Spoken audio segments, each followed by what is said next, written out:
arms, and the man I sing, who first from Ilium's shores, exiled by fate, came to Italy and Lavinian beaches, much buffeted on land and sea by the will of heaven, by fierce Juno's unforgetting anger. Much too he suffered in battle, until he could found a city and bring his household deities to Latium. From him are the race of the Latins and Alban fathers and the high walls of Rome. The storm-dark waters of the Mediterranean hold no mercy for the exile's fleet, 7 years adrift since their homeland burned. Lightning splits the sky above 13 ships, carrying the remnants of a civilization.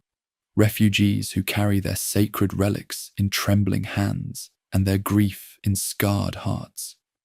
The windlord Aeolus, at jealous Juno's command, has unleashed every fury of the sea against these wanderers whose only crime is surviving what the Achaeans could not destroy.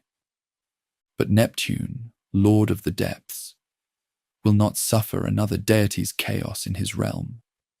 The Sea King stills the waves with a word, and the scattered vessels find themselves swept toward the African coast, toward Carthage, toward a destiny that will save one heart while breaking another. Here, in Queen Dido's court, the wandering prince will tell his tale. The Phoenician queen, herself an exile, who fled her brother's murderous ambition in Tyre, listens with growing fascination to this weather-beaten hero whose shoulders bear the weight of a fallen world. She knows the ache of displacement, the burden of building something new from the ashes of what was lost. Her eyes, dark as the Sidonian purple that clothes her, drink in every word as the prince speaks of the night his city died. O Queen, the hero begins, his voice heavy with memory. You ask me to relive unspeakable grief, how the Achaeans overthrew the kingdom and her pitiful downfall, most sorrowful sights I saw myself, and in which I played no small part. What Myrmidon or Dolopian, what soldier of stern Ulysses could refrain from tears in telling such a story? The tale begins with treachery dressed as tribute. After 10 years of siege, the enemy ships had vanished from the shore, leaving behind only a towering wooden engine, massive as a mountain, crafted with divine art. The citizens poured from their gates to see this wonder, to walk the abandoned camp where for a decade their foes had sharpened their spears and plotted the city's destruction. Some urged that the Colossus be dragged within the walls. What gift could be more fitting for Minerva's citadel?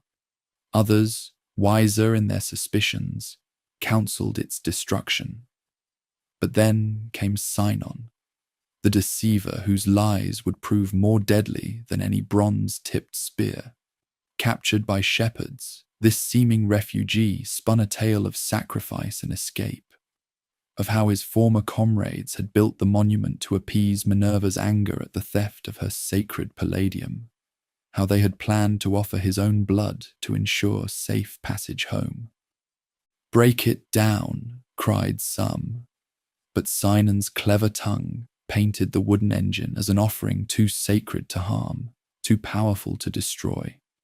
They built it tall, he claimed, so you could never bring it through your gates. For if you did, if you welcomed Minerva's gift into your citadel, then Asia would turn the tide, and Dardanian spears would one day threaten the walls of Hellas. What mortal can resist the lure of prophesied victory over ancient enemies?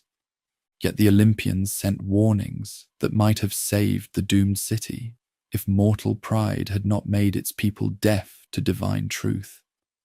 Laocoon, priest of Neptune, came running from the altar with his 2 sons, crying out to the assembled crowd, "O wretched citizens, what madness is this? Do you think the enemy has sailed away? Do you think any Achaean gift comes without treachery? Is this how you know Ulysses? Either warriors are hidden in this wooden structure, or it's a siege engine built to overlook our walls, to spy on our homes and come down on the citadel from above. or some other trick is hidden here. Don't trust this thing. Whatever it is, I fear Helene's, even when bearing gifts." He hurled his mighty spear at the creature's belly, and the weapon stuck quivering in the curved wood. The hollow chambers echoed with a groan, and if divine will had not been perverse, if mortal minds had not been blinded, Laocoon would have made them shatter that Achaean den with steel, and the kingdom would still stand, and Priam's lofty citadel would still endure. But then appeared the final omen that sealed the city's doom. From Tenedos, across the calm seas, came twin serpents, their coils lashing the water, their crimson crests towering above the waves. They made for shore with purpose celestial and terrible, their eyes burning like blood and fire, their tongues flickering from hissing mouths. The people scattered in terror, but the serpents had come for one purpose alone. They seized Laocoon's 2 young sons, wrapping their mighty coils around the boys' bodies, feeding on their tender limbs. When the priest himself ran to help, weapons in hand, they caught him too in their enormous spirals, twice winding their scaly backs around his waist, twice around his throat, while their heads and necks towered above him. He strained to burst their knots with his hands, his headbands soaked with gore and black poison, while he raised terrible cries to heaven, like the bellowing of a bull that has fled wounded from the altar, shaking the ill-aimed axe from its neck. The twin serpents slithered away to stern Minerva's shrine and took refuge beneath the goddess's feet and the circle of her shield. Then indeed, fresh terror crept through the hearts of all the trembling witnesses.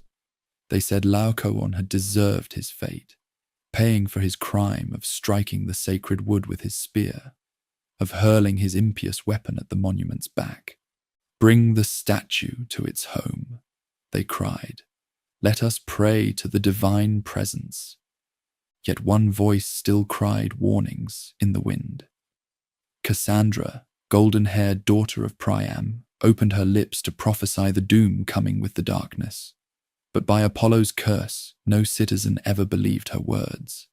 In vain she spoke of fire and blood, of Achaeans pouring from the engine's belly, of Priam's death and the kingdom's destruction. Her gift was knowledge.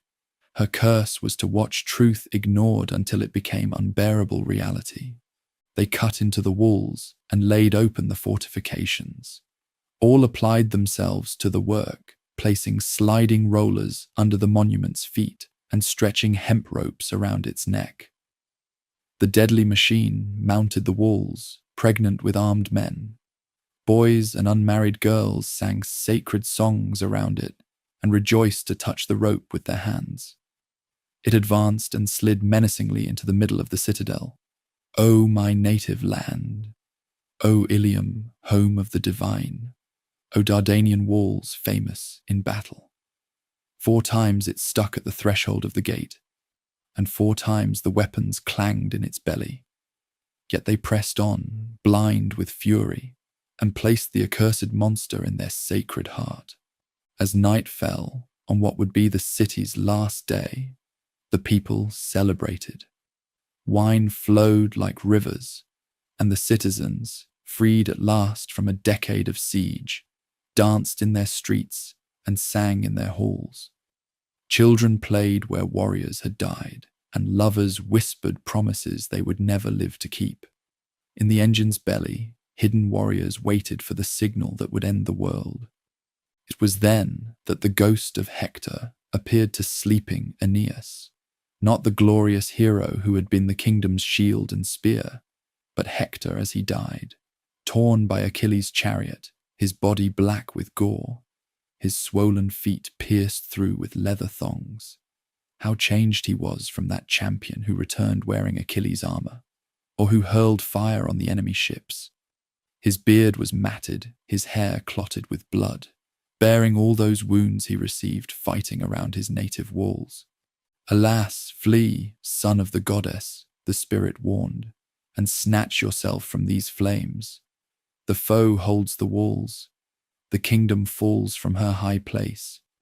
Enough has been given to country and Priam. If the citadel could be defended by any hand, it would have been defended by this one.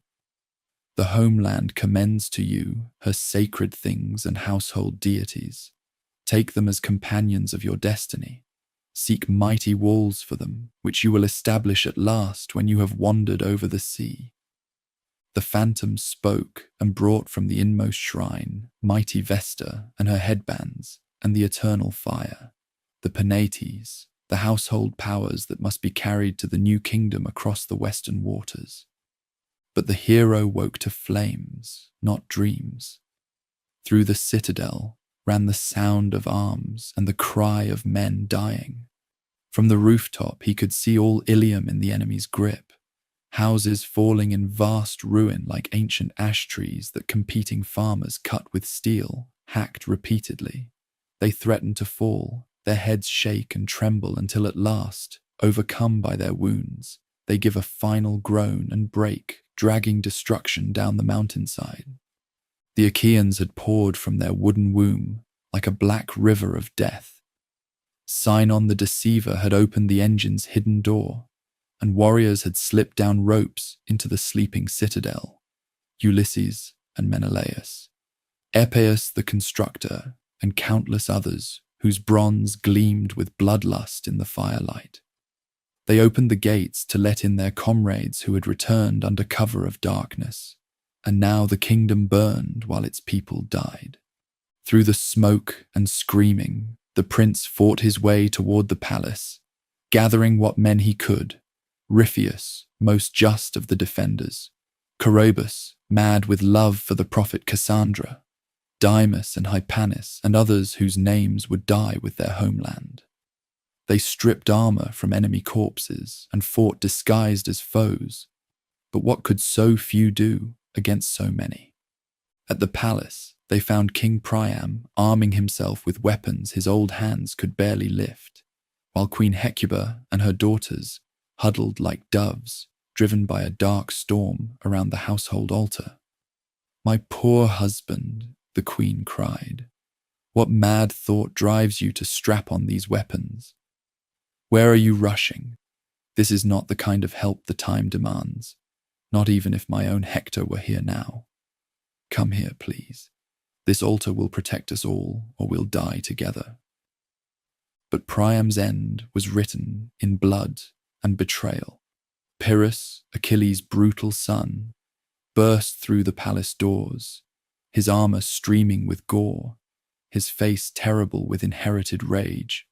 He struck down Polites, youngest of Priam's sons, before his parents' eyes, then turned his dripping spear on the king himself. "Now you will carry this message to my father Achilles in the shades below." The young warrior snarled and drove his blade deep into the old man's side. Thus died Priam, who had ruled over so many peoples and lands of Asia, his mighty trunk lying headless on the shore, the head torn from the shoulders, a nameless corpse. It was then that Venus revealed herself to her son, showing him the truth behind the flames. "Not Helen's beauty," the goddess said, "not Paris's guilt causes this ruin. It is the immortals, the merciless powers, who overthrow this kingdom and topple the citadel from its heights. Look, I'll tear away the cloud that now veils your mortal sight and dulls your human vision. Here, where you see broken stones and rocks torn from rocks and smoke mixed with dust, Neptune is shaking the walls and foundations with his mighty trident, tearing the whole city from its place. Here Juno, most fierce, is first to seize the Scaean gates, and girded with steel she calls her allied forces from the ships. Now look, Tritonian Pallas is already seated on the heights, gleaming from the storm cloud and with her terrible Gorgon. The father himself supplies courage and favourable strength to the Hellenes, himself rouses the immortals against the defending forces. The divine revelation struck like lightning. This was not mere human conquest, but the will of heaven itself. The kingdom was meant to fall so that something greater might rise from its ashes. The powers had turned their faces from the citadel, and no mortal hand could restore what celestial purpose had decreed must end. Racing through the burning streets, the prince reached his father's house, where old Anchises sat unmoved amid the chaos. "You others can flee," the old man said. "Your blood is fresh, your strength unbroken. If the immortals had wanted to preserve my life, they would have saved this home. It's enough, more than enough, that I've seen one capture and survived one fall of the citadel. Say farewell to this body as it lies here and depart. I'll find death with my own hand. The foe will pity me and seek my spoils. The loss of burial is easily borne. But the son would not abandon the man who had given him life and wisdom. As he pleaded with his father, a miracle settled the argument. Little Iulus, the prince's son, stood between them, and suddenly a tongue of flame appeared to flicker around the boy's head, harmless fire that licked his soft hair and fed around his temples. In alarm, they rushed to shake out the flames and quench the sacred fire with water. But Anchises lifted his eyes to the stars and raised his hands and voice to heaven. "Almighty Jupiter, if you're moved by any prayers, look upon us just this once, and if we deserve it by our devotion, grant aid afterward, Father, and confirm this omen." Scarcely had the old man spoken when sudden thunder crashed on the left, and a star glided from the sky through the shadows, trailing a bright path of light. They watched it pass over the rooftops and bury its brightness in the forests of Mount Ida, its long wake gleaming. The whole region smoked with sulfur.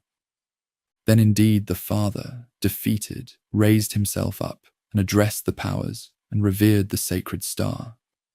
Now there's no delay," he said. "I follow, and where you lead, I am there. Divine ones of my fathers, save my house, save my grandson. This omen is yours, and the kingdom is under your celestial authority." So Anchises yielded at last to fate and destiny. The son lifted his father onto his shoulders, beloved burden, while little Iulus grasped his hand, following his father's steps with his shorter stride. Behind them came Creusa, the prince's wife, and the few servants who had survived the night's slaughter. They moved through shadows where before he had feared no weapons, no crowds of opposing warriors. Now every breeze terrified him, every sound startled him, anxious equally for his companion and his burden. And now he was approaching the gates and thought he had completed the whole journey, when suddenly the sound of many feet seemed to reach their ears, and his father, peering through the darkness, cried, my son, flee! They're coming near. I see their glowing shields and the bronze gleaming." In the confusion, some hostile power scattered his wits, for while he followed pathways and left the familiar district of streets, fate snatched away Creusa, his wretched wife, whether she stopped or wandered from the road or sat down weary, he didn't know. Never again was she restored to their eyes. He didn't look back for his lost wife or notice she was gone until they reached the ancient sacred mound of Ceres and her temple. Here, when they were all assembled and she alone was missing, she escaped the notice of her companions, her son and her husband. What man or deity did he not blame in his raging madness? What more cruel sight did he see in the citadel's overthrow? He entrusted Anchises and his son and the household powers to his companions and hid them in a winding valley. He himself returned to the burning streets, girding on his gleaming armor. He was determined to renew every risk, to return through all the ruins, and once again to expose his life to dangers. Through the empty streets he searched, calling her name until the very stones seemed to echo with his grief. Then appeared Creusa's ghost, larger and more beautiful than in life, speaking words of comfort and prophecy. Why do you indulge such mad grief, my sweet husband? These things don't happen without celestial will. It's not right for you to take Creusa as your companion from here. The high ruler of Olympus doesn't allow it. Long exile awaits you, and you must plough vast stretches of sea, and you will come to Hesperian land, where Lydian Tiber flows gently through rich fields of men. There happy times and a kingdom and a royal wife await you. Stop weeping for beloved Creusa. I won't see the proud homes of the Myrmidons or Dolopians, or go as slave to Achaean matrons. I, a Dardanian woman and daughter-in-law of divine Venus. Instead, the great mother keeps me on these shores. And now farewell, and preserve your love for our common son. When she had spoken these words, she left him weeping and wanting to say many things, and faded into thin air. 3 times he tried to throw his arms around her neck. 3 times the phantom, grasped in vain, escaped his hands like light breezes, most like a fleeting dream. So at last, the night over, he returned to his companions, and here he found, gathered together, a surprising number of new followers, mothers and men, youth assembled for exile. A pitiful crowd. They had come together from all sides with courage and resources, ready for whatever lands he wished to lead them across the sea.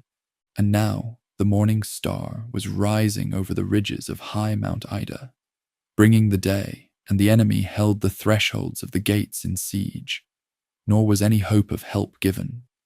He yielded, and lifting his father, he sought the mountains.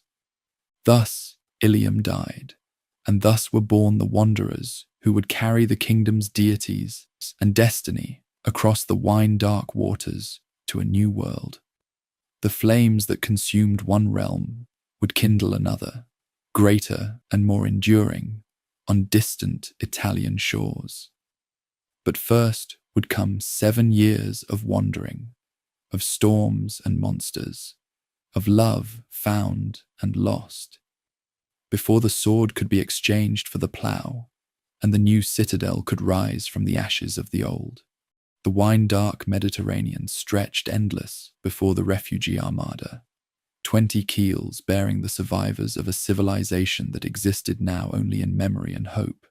7 years they had wandered these waters, following prophecies half understood and omens that seemed to mock their every attempt at finding home. Anchises' son continued his tale to the Phoenician queen, his voice growing heavier as he recounted each false dawn, each betrayal by fortune, each loss that had carved deeper hollows in his heart. From burning Ilium, he told Dido, we sailed first to the nearby shores of Thrace, where I began to build walls for a new citadel, and gave it the name Aeneid, after myself, though I knew not if fate would favour my work.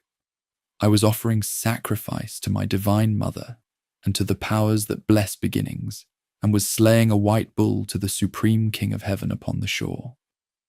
But Thrace held horrors that made the survivors question whether any land would welcome them.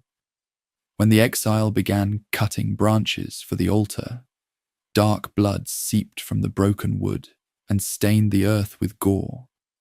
A second attempt brought forth a groan from beneath the soil, and then a voice that chilled every heart. Why do you tear at my wretched body, stranger? Spare me now that I am buried. Spare the pollution of your pious hands. I am no stranger to you. I am Polydorus. Here an iron crop of spears covered my pierced body and grew up into sharp javelins. The youngest son of Priam, sent by his father to the king of Thrace with the city's treasure for safekeeping, had been murdered when the war turned against the defenders. The Thracian king, seeing which way the winds blew, had killed his guest and seized the gold. Now the boy's spirit cried out from soil made unholy by betrayal and greed. no foundation could be laid on ground watered with innocent blood. The convoy departed Thrace in horror, carrying with them the knowledge that even former allies could not be trusted, that the world had changed in ways that made every harbour suspect. They sailed next to Delos, sacred island of Apollo, where King Aeneas welcomed them with kinship's warmth, for he remembered Anchises from their youth. At the shrine where no woman could give birth and no man could die, they sought the Delian oracle for guidance to their destined home. Enduring offspring of Dardanus, came the divine voice from the laurel grove. The same land that first bore your race from its fertile breast will welcome you back to her abundant bosom. Seek out your ancient mother. There the house of the exile will rule over all shores, and his children's children, and those born from them. Ancient mother, but which land had first nurtured the Dardanian line? Old Anchises, learned in ancestral lore, believed the oracle spoke of Crete, great island realm where Jupiter himself was born, where Teucer had originated before founding the bloodline in Anatolia. There is Mount Ida, the elder reasoned, there the cradle of our race. Cretans have 100 great cities, richest of realms. So to Crete the barks turned, and there the wanderer began building Pergamia, naming it for their lost citadel. The colonists rejoiced to hear that beloved name and to begin raising walls once more. But scarcely had they built homes and assigned plots for cultivation when wasting disease fell upon their crops and people. The constellation of the Dog Star scorched the fields with plague, and the sickly year yielded only death and bitter harvests. Old Anchises counselled return to Delos for clearer guidance, but the Penates themselves appeared in a dream to their guardian, bringing revelation that would spare him that journey. What Apollo would tell you at Delos, we deliver here. We who have followed you from burning walls, who have sailed with you over the swelling seas, who will raise your future sons to the stars and give empire to their city. Prepare great walls for a great people, and do not abandon the long toil of exile. You must change your dwelling. It was not to these shores that the Delians spoke, nor did Apollo bid you settle in Crete. There is a place the Hellenes call Hesperia, an ancient land powerful in arms and rich in soil. Oenotrian people dwelt there. Now report says their descendants have called the nation Italy from their leader's name. That is our true home. Italy, the western land beyond the sunset, where destiny waited like a patient lover. But the sea roads to Hesperia were long and treacherous, guarded by monsters that haunted sailors' nightmares and storms that could scatter armadas like leaves. Departing Crete, they encountered the Struphades, floating islands where dwelt the Harpies, birds with human faces, creatures of divine vengeance whose claws dripped filth and whose voices shrieked prophecy. When the hungry refugees landed and prepared to feast on the island's cattle, these abominations swooped down to befoul their food with excrement and fill the air with hideous cries. The captain and his men drew swords and fought the creatures, but bronze could not wound things born of divine wrath. Celaeno, eldest of the Harpies, perched on a high cliff and shrieked down a prophecy that froze their blood. Would you make war on us for slaughtered cattle, sons of Laomedon, and drive the guiltless Harpies from their ancestral realm? Take then these words and fix them in your mind. What the Almighty Father foretold to Phoebus, Phoebus Apollo told to me, and I, greatest of the Furies, reveal to you. You head for Italy and call on the winds. To Italy you will go and be allowed to enter harbours. But you will not wall your destined city until dire hunger and the wrong of trying to drive us out make you gnaw and devour your very tables. tables, what could that mean? The oracle hung over them like a curse as they fled those accursed isles, sailing north toward the coast of Epirus, where Helenus, Priam's prophetic son, had carved out a new kingdom after the fall. Here they found wonders that brought both joy and sorrow, a new Pergamon, a scaled-down Simwa river, fellow survivors who had built an echo of their lost homeland. Helenus, blessed with Apollo's gift of prophecy, received them with tears and recognition. Here was Andromache, Hector's widow, now wed to her brother-in-law, performing funeral rites at an empty tomb she had built for her first husband's memory. The sight of the wanderer brought flooding back memories of burning towers and dying heroes, and she wept to see in him the ghost of her beloved Hector. "Do you live truly, son of the goddess?" she asked through her tears. "Are you brought by your own fate? Or if the light of life has left you, where is Hector?" The prophet King Helenus proved a more reliable guide than any oracle. He warned them of the perils ahead, the straits between Sicily and Italy, where Scylla and Charybdis waited to devour vessels, the long route around Sicily's southern cape that would spare them those monsters' jaws, the need to pray to Juno despite her enmity. Most importantly, he spoke of the Sibyl of Cumae, the ancient priestess who would guide the hero through the underworld itself to meet his father's spirit and learn the full scope of his destiny. "When in your uncertainty, you will find a huge sow lying under the oaks by the bank of a river," the prophet concluded, resting on the ground with 30 newborn white piglets around her teats. "That will be the place for your city. That will be certain rest from your labors." From Epirus, the convoy sailed toward Italy, but the journey was far from ended. At the heel of the peninsula, they glimpsed the Temple of Minerva on the Salentine headland, then rounded the coast past Tarentum, notorious for its harbour where Pyrrhus had once launched his expedition against Rome. Here they encountered Achaemenides, a wretched sailor abandoned by Ulysses when that cunning hero escaped from the Cyclops' cave. The abandoned wretch, thin with starvation and mad with terror, fell on his knees before them. "By the stars, I beg you, by the powers above and the light of heaven that we breathe, take me away from here, sons of Dardanus. Carry me to any lands you will. That will be enough. I know I am one who sailed with the Grecian armada. I confess I made war on your household shrines. For that, if my crime is so great, scatter me in pieces on the waves and drown me in the vast sea. If I perish, I will be glad to perish by the hands of men." His tale of Ulysses' encounter with Polyphemus the Cyclops chilled their blood. How the giant devoured men like grapes. How the clever hero blinded him with a burning stake. How the monster's roars still echoed across the volcanic slopes of Etna. Even as the castaways spoke, they saw Polyphemus himself, a mountain of flesh shepherding his flocks down to the shore to wash his bleeding eye socket in the waves. Terror drove them to sea with desperate haste, taking the grateful castaway with them. For what enemy was too great to deserve abandonment to such a fate?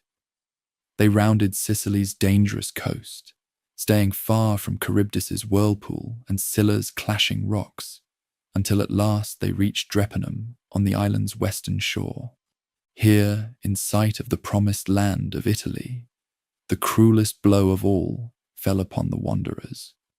Anchises, wise counselor and beloved father, gentle keeper of the sacred Penates, and living memory of their people's greatness, closed his eyes in final sleep. No prophecy had prepared the son for this loss. No oracle had warned that he would face his greatest trials alone, without the wisdom that had guided him through 7 years of wandering. Here, alas, here my father Anchises, comfort in every misfortune and mishap, deserts me, worn out, the hero told Queen Dido, his voice breaking with fresh grief. For this, You saved me from so many perils, O best of fathers. Not even the prophet Helenus, though he foretold many terrible things, predicted this sorrow for me. Nor did the dire Celaeno. This was my last labour, this the goal of my long journeying. Departing from there, a power drove me to your shores. Thus ended the tale of wandering, but not the tale of sorrow. For even as the narrator finished his account of 7 years' trials, new griefs were weaving themselves around his heart and that of his royal hostess. Dido of Carthage, who had listened through the night with growing fascination, found herself caught in the web that Venus had spun with careful art. The Queen of Love, seeking to protect her son from Juno's continued wrath, had sent young Cupid disguised as Iolaus to inflame Dido's heart with passion.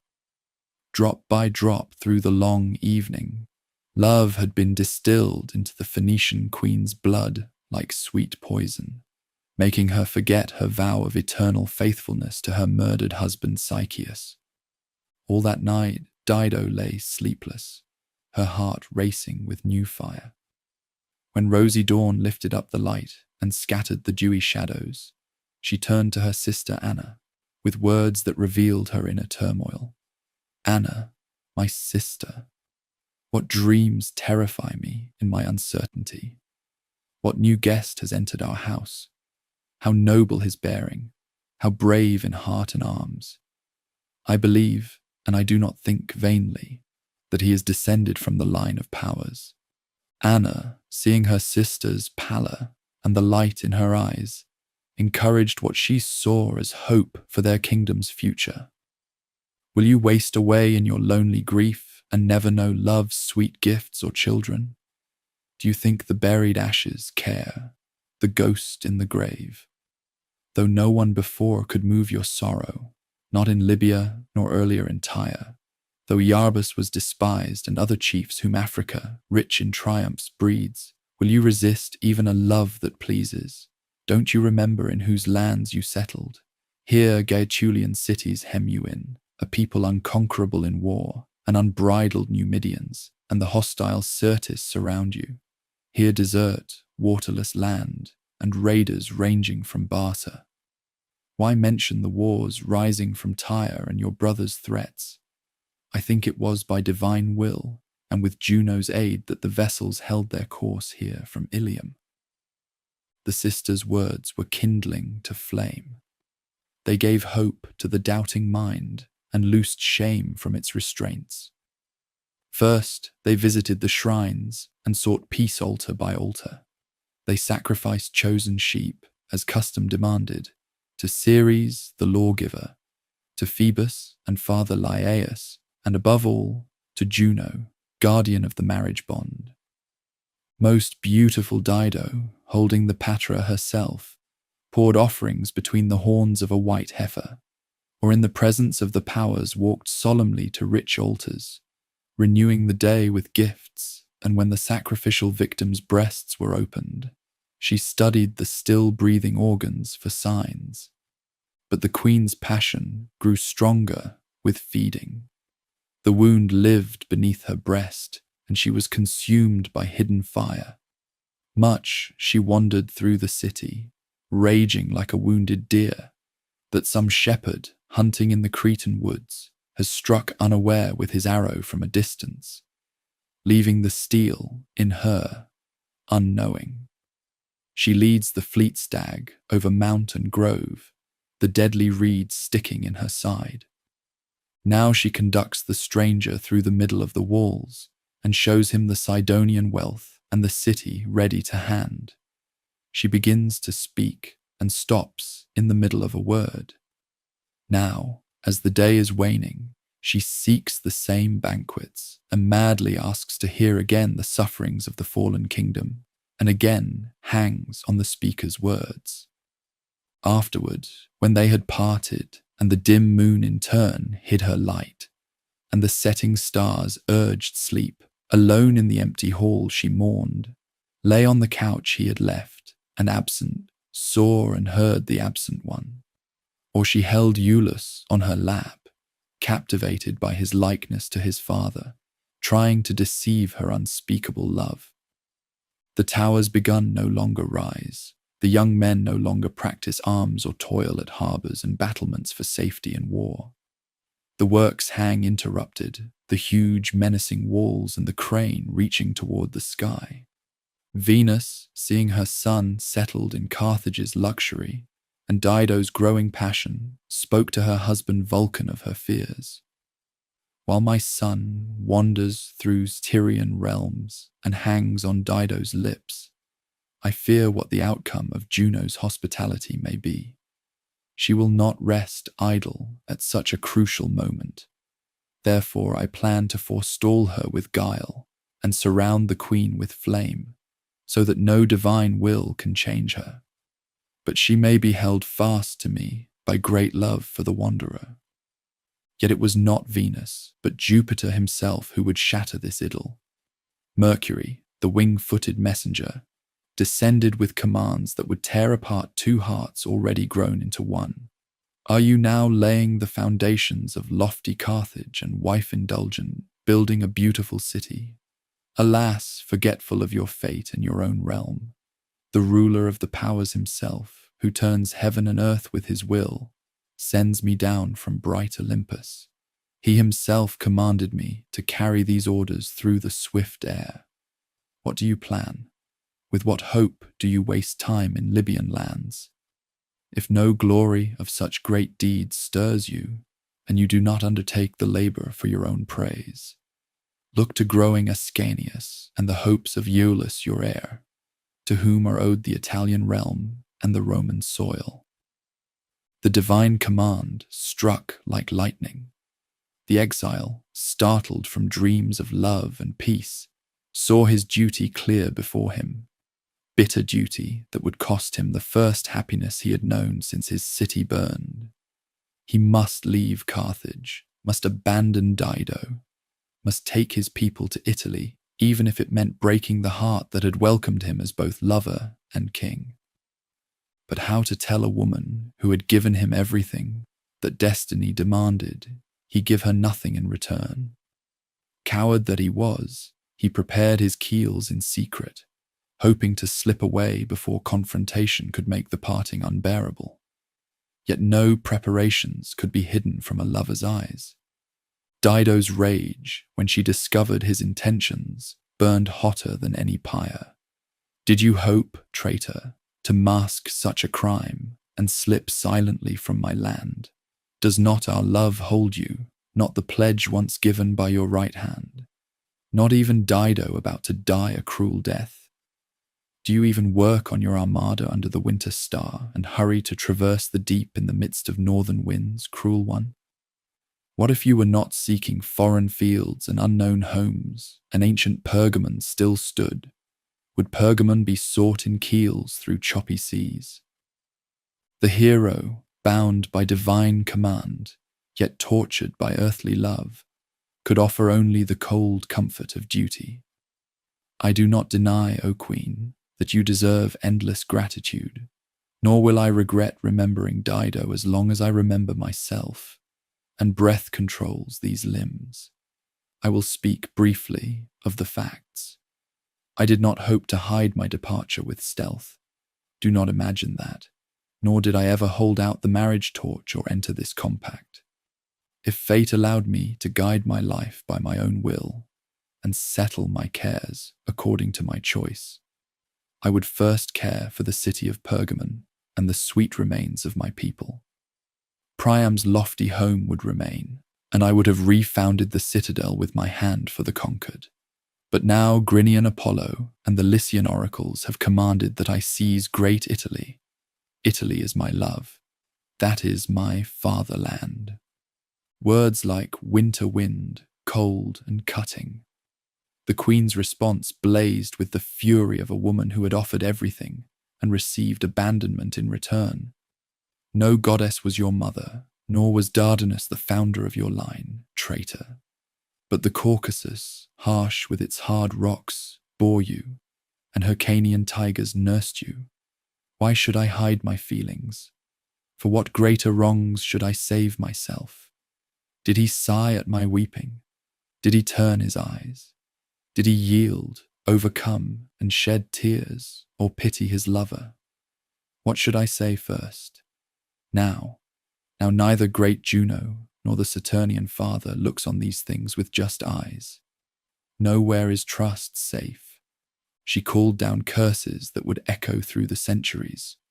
I will follow you with dark fires from afar, and when cold death has separated my limbs from my life, I will be present everywhere as a shade. You will pay, villain, I will hear of it, and the report will reach me in the depths among the shades. The wanderer sailed at dawn, duty-bound but heartbroken, while behind him Dido prepared the pyre that would be both funeral and final message. Upon that altar she placed his sword, his clothes, their marriage bed. Everything that reminded her of love turned to betrayal. As the barks disappeared beyond the horizon, she climbed the pyre and drew the blade across her throat, her last words a mixture of curse and blessing. I have lived and completed the course that fortune gave, and now my great shade will go beneath the earth. I built a glorious city. I saw my own walls rise. I avenged my husband and exacted punishment from my hostile brother. Happy, alas, too happy, if only the keels from Dardania had never touched our shores. Thus ended the love that might have changed the course of destiny, but destiny itself would not be denied. The flames of Dido's pyre lit the horizon behind the departing convoy, a beacon of love transformed to hatred, setting in motion the chain of enmity that would one day bring Carthage and Rome to mortal conflict. The captain sailed on toward Italy, with the taste of ashes in his mouth, having learned that duty's price is sometimes dearer than any man should be asked to pay. The convoy that departed Carthage carried more than refugees. It bore the weight of broken promises, and the ashes of love turned to hatred.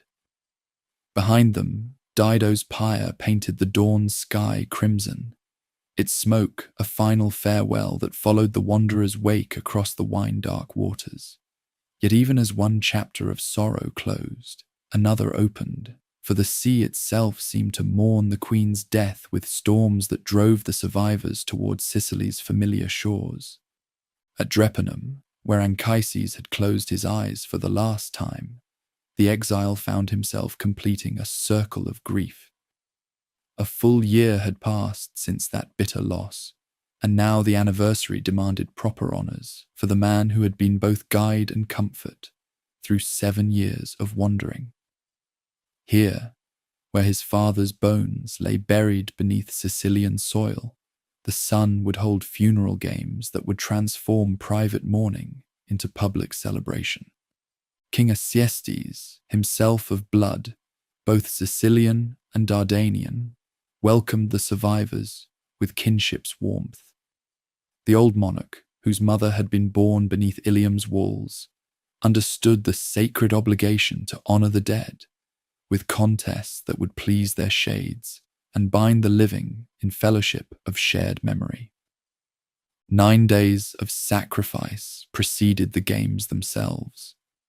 9 days when the spirits of the departed were called to witness the devotion of those who remembered them. On the 10th dawn, when Aurora painted the eastern sky with rose-coloured light, the trumpet's bronze voice summoned the people to the shore, where prizes glittered in the morning sun, and athletes prepared their bodies for the trials ahead. First came the rowing contest, where 4 great warships, Sea-Goat, Chimera, Centaur, and mighty Scylla, prepared to race around a distant rock where foam marked the turning point. Mnestheus commanded Sea-Goat with its crew of future Romans. Gaius took Chimera with her 100 oars. Sergestus guided Centaur, while Cloanthus, from whom the Cluentian family would spring, commanded Blue Scylla with her racing crew. The starting signal rang across the water, and bronze beaks cut the waves as powerful arms bent to their work. The sea foamed white beneath the oars, carved by the driving keels as spectators on the shore roared encouragement to their favourites. Gyas held the lead initially, mighty Chimera ploughing through the swells, but Clanthus pressed close behind, his lighter vessel gaining stroke by stroke. At the turning rock, disaster struck the leader. Menoetes, Gyas's helmsman, cut too close to the stone in his eagerness to maintain advantage. The ship struck with a grinding crash that splintered oars and left her wallowing, while the crew struggled to get way on her again. In his fury, Gyas seized the hapless steersman and hurled him into the sea, taking the helm himself to guide his damaged vessel home. Sergestus, seeing his chance, drove Centaur between Chimera and the rock, but pressed too hard in his turn. His bronze beak struck stone with a crash that shattered the ram and snapped off oars like twigs. The crew found themselves stranded on the reef, poling desperately with broken oar shafts, while their captain cursed the rocks and fate alike. Meanwhile, Menestheus in Sea Goat had found his rhythm, calling on his men for one supreme effort.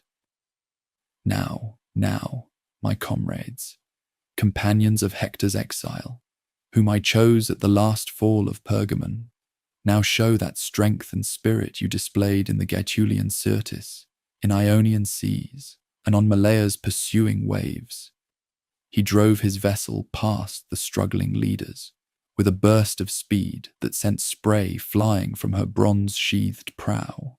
But Clanthus had saved his greatest effort for last. Calling upon the sea deities to speed his passage, he felt divine favour fill his sails as Scylla leaped forward like a dolphin racing through blue waters. His vessel crossed the finish line first, winning the olive crown and purple cloak that marked the victor, while his crew received silver cups and talents of bronze for their efforts. The foot race followed, where young Nisus led until the final turn, when he slipped in, blood spilled from the sacrifice, and fell. But love for his companion Euryalus made him stretch out his leg to trip Salius, the pursuer, allowing his beloved friend to spring ahead and claim the victor's palm. The crowd disputed the result until wise Euryalus shared his prizes, demonstrating the nobility that would soon lead both young men to heroic death. In the boxing match, Dares the champion stood alone upon the sand, his massive frame unmarked by years of victories, challenging any man to face him for the prizes. When none dared answer, old Acestes suggested the match be declared forfeit. But then rose Entellus, ancient pupil of mighty Eryx, displaying the blood-stained gloves his master once had worn. Gloves weighted with lead and iron that could crush a man's skull with a single blow. The sight of those terrible weapons made even Dares pause, until the hero provided softer gloves for both combatants. The fight that followed became legend, youth's speed and strength against age's craft and fury. Entellus, slow to anger, fought carefully until Dares landed a blow that awakened the old fire. Then the veteran unleashed such power that the very air whistled with his punches. When he finally dropped Dares with a blow that would have killed him, only the hero's intervention saved the younger fighter's life. The archery contest saw skilled bowmen compete to strike a dove tied to a ship's mast. Hippocoon's arrow cut the cord. Menestheus struck the bird itself. But young Acestes, shooting at the empty sky, sent forth an arrow that burst into flame as it flew. An omen that caused all to marvel at divine favour shown to the aged king. Last came the ludus Troiae, the intricate cavalry display where noble boys on fine horses wove patterns that echoed the labyrinth of Crete. Little Ascanius led one squadron, while Attis commanded another, displaying the skills of horsemanship and warfare that would serve them when they came of age. The watching crowd delighted in this image of future glory, seeing in these children the next generation of heroes who would carry Dardanian honour to new triumphs. But even as the living celebrated, the dead demanded their due.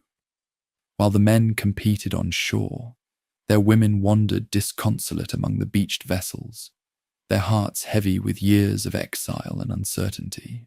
7 years they had followed their leaders across trackless seas, losing home, losing hope, growing old in wandering, while their children forgot the taste of settled life. Juno, ever watchful for opportunity to strike at Venus's son, sent her messenger Iris among these mourning wives. Disguised as Beroe, oldest and most respected of the women, the goddess spoke words designed to kindle desperation into flame. O wretched ones, whom Achaean hands did not drag to death beneath the walls of your native city. O unhappy race, for what destruction does fortune save you? It is now the 7th summer since the overthrow of Pergamon, and we traverse all lands and seas, so many inhospitable rocks and stars, while we pursue Italy, which flees from us over the vast ocean and roll over the waves. Here are the lands of our brother Aeneas. Here is hospitality. What prevents us from founding walls and giving our citizens a city? The words found fertile ground in hearts worn down by endless wandering. What harm could there be in ending the voyage here, in building new homes on friendly shores among kinfolk who would welcome them? Why chase dreams of a distant Italy when Sicily offered peace and rest from their labours? But settling was not their destiny, and when kind words failed to move them, Iris revealed her divine nature and cast torches among the vessels. The women, maddened by celestial influence, seized firebrands and hurled them at the ships that had carried them so far. Pyrgo, eldest of Priam's nurses, first recognized the deception. This is not Beroe, mothers. This is no mortal woman. See the divine marks, see the blazing eyes. What majesty of bearing, what features, what tone of voice. I myself left Beroe just now, sick and grieving that she alone could not be present at such honour, could not pay Anchises his due tribute. The warning came too late. Already 4 vessels blazed like torches, their pitch-sealed hulls feeding flames that reached toward heaven. The hero, racing from the games, saw his convoy burning and cried out in anguish. What new madness is this? Where do you rush, poor citizens? Not against enemies or hostile Argive camps. It is your own hopes you burn. Look, I am your own offspring. He tore the helmet from his head and hurled it at the flames, but mortal effort could not quench fire kindled by divine wrath. Only when he raised his hands to heaven and called upon his father's spirit did rain begin to fall, sent by Jupiter to save what remained of the vessels. 4 were lost entirely, but the rest were saved by the sudden deluge that hissed and steamed as it conquered the flames. Yet the burning had accomplished Juno's purpose. It planted doubt in hearts already weary of wandering. Some among the survivors begged to remain in Sicily, to build their new citadel here, rather than face more years of uncertainty on dangerous seas. Old Nautes, wisest of counsellors, spoke the words that resolved the crisis. Let us follow where the gods lead and where fate calls. What the gods give us, that let us follow. Aeneas is here, of divine blood. Take him as partner in the enterprise. Make him willing to share these plans. So it was decided. The old, the weak, those whose hearts no longer burned with dreams of greatness, would remain in Sicily under Acestes' benevolent rule. They would build Acesta, a city where memories of Ilium could live on in peace. But the bold, the young, those still hungry for the destiny that had been promised them, would continue the voyage to Italy and the trials that awaited there. On the 7th dawn after the burning, the reduced convoy set forth once more, leaving behind nearly half their number on Sicily's friendly shores.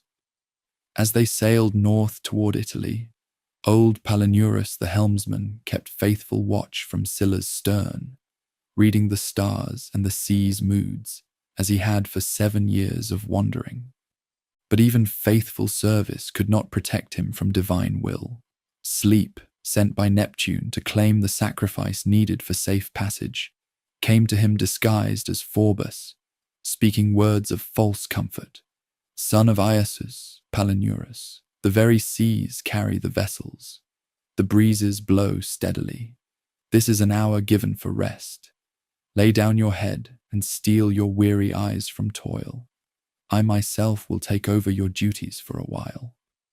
The loyal helmsman refused to abandon his post. Do you bid me ignore the face of calm sea and tranquil waves? Should I trust this monster? Why would I entrust the hero to treacherous winds, I who have been deceived so often by clear skies? But sleep's magic proved stronger than mortal vigilance. The drowsiness sent by divine command overcame resistance, and Palinurus fell from the stern into the dark waters below, still clutching the helm he had tried so faithfully to hold. His loss went unnoticed until dawn revealed the vessel wandering aimlessly, the hero himself taking the steering oar while mourning another friend sacrificed to destiny's demands.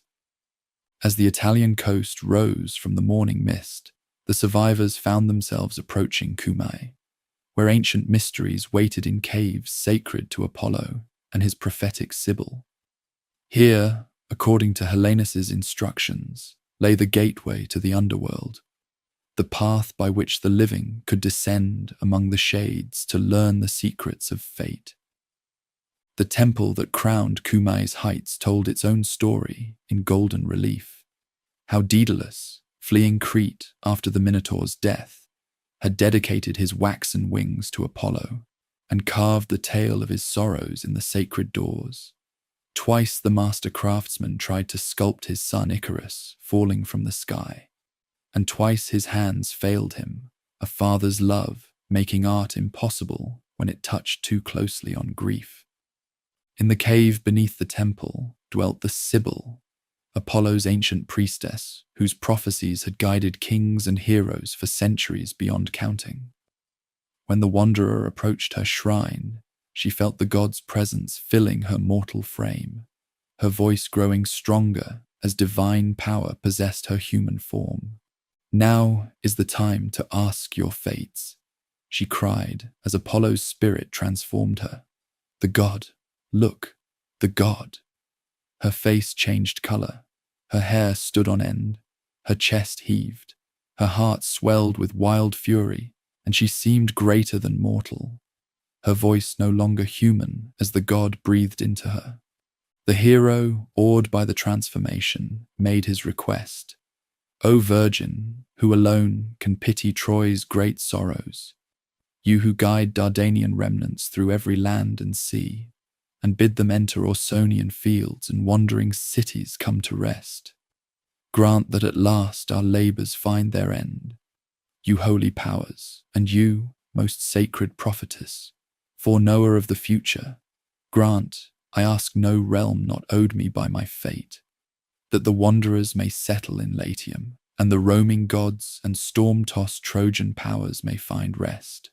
But the Sibyl's first response brought warnings rather than comfort. O son of Anchises, seed of divine blood, the descent to Avernus is easy. Night and day the door of dark Dis stands open, but to retrace your steps and escape to the upper air, that is the task.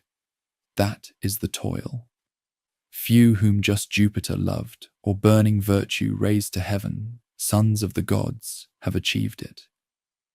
Yet if he would dare the journey, if he would walk among the shades to meet his father's spirit, and learn the full scope of what fate demanded, there was a way. Hidden in the dark woods around Lake Avernus grew a tree that bore a branch of gold, sacred to underworld Juno. This golden bough must be plucked by destined hands, before any living soul could pass the Stygian waters and return. If your mind is so resolved, if your desire is twice to swim the Stygian lake, twice to see black Tartarus, and if it pleases you to indulge in mad endeavour, hear what must first be accomplished. Hidden in a thick tree is a branch with golden leaves and pliant stem, said to be sacred to underworld Juno. All the grove conceals it, and shadows enclose it in a dark valley. But it is not given to anyone to penetrate the hidden places of the earth before he has plucked the golden-leaved fruit from the tree. Beautiful Proserpina has ordained that this be carried to her as her own gift.